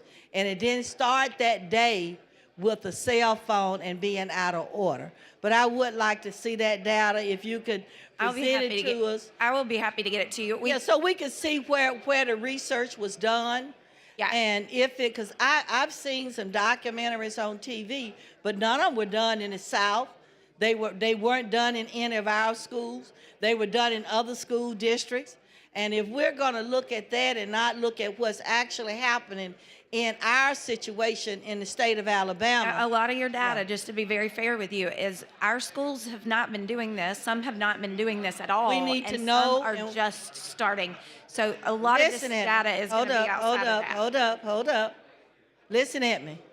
If the schools aren't enforcing an act that's been signed by the governor because we passed the bill, then that's not the students' problem. Oh, no, I know. That's the administrator's problem. Correct. And again, if a teacher can't manage her class, that's a teacher problem. They all need help. That's why I would rather look at the schools. If we got them here across the state, let's look at the ones that haven't implemented what we've already done. Because we could pass bills forever and they still not implement them. And I could tell you from just experience in school districts, we pass the bill, we say this is what you got to do, but we don't give them any resources. Then 2 years from now, we still haven't given them resources. Whatever they might have to do to be successful with the proper usage of cell phones, because they do have to use them in the classroom for classroom work. But whatever needs to be done, we can't just stop and pass the bill, but we put no resources, no funding to make sure that these school districts are successful. And that's been our problem all the time with the legislature. We say what must be done, but we're not giving them the resources or the monies, nor the training or anything that they need to be successful. And when we get complaints that the previous bill didn't work, we come up with another one and we pass that, and all of us get up here and talk about how good it is for you to bring this bill. But what about all the rest of them we pass and ain't nothing happened? So we just keep doing this to make us feel good, but we still haven't solved the problem. I think we need to look at that data and we need to look at those school systems. What's the problem? Why is it our state superintendent couldn't get these superintendents in the district to implement something that we've made law? If they need help, they need to tell us they need help. If the state superintendent realized these districts where they're having this problem in abundance, what kind of help can we give you other than taking a resource that some schools need in the classroom because we didn't equip all of our classrooms with computers? But we want the children to work. We don't give them books anymore. They don't have books to do the work. Most time they've got to go on some type of electronic device to do the work. If they don't have computers, now we say no classroom, no cell phones during instructional time. So what do?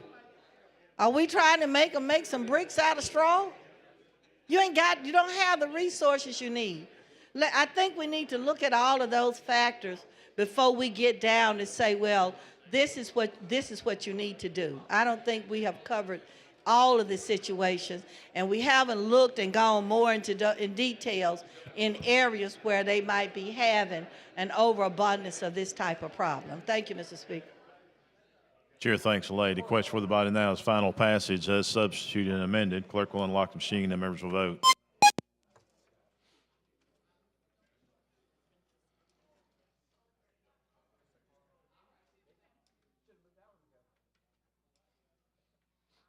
Clerk will lock the machine, record the vote. 70 ayes, 15 nays. HB 166 has passed. Thank you, members. Thank you, the lady. Mr. Speaker. Thank the lady.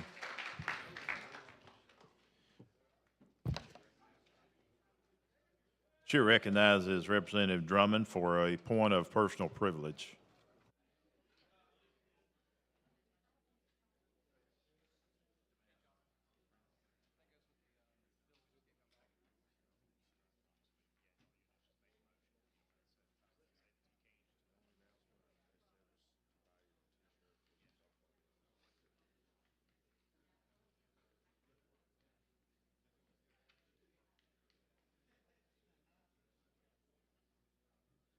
Thank you, Mr. Speaker, for this point of personal privilege.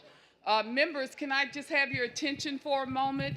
I'd like us to have a word of silence and prayer. Representative Adeline Clark from Mobile lost her brother on yesterday, and the viewing will be tomorrow at Smalls Mortuary in Mobile, and she will have graveside services on Saturday. And Representative Clark she is a very diligent sister who took very good care of her brother. He's a FAMU graduate and an engineer. So let's have a word of silence in honor of him. Mr. Ples Clark.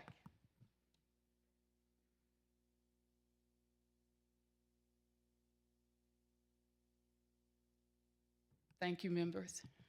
Thank you, Mr. Speaker. Thank you, lady. Members, let me say in closing today, y'all, this body's done a yeoman's work this week, a lot of good discussion. That's what it's about, and we certainly appreciate everybody's work. The budgets are solid and looks good, and y'all are to be commended for that. Chair recognizes the gentleman from Mobile. No. From Lee.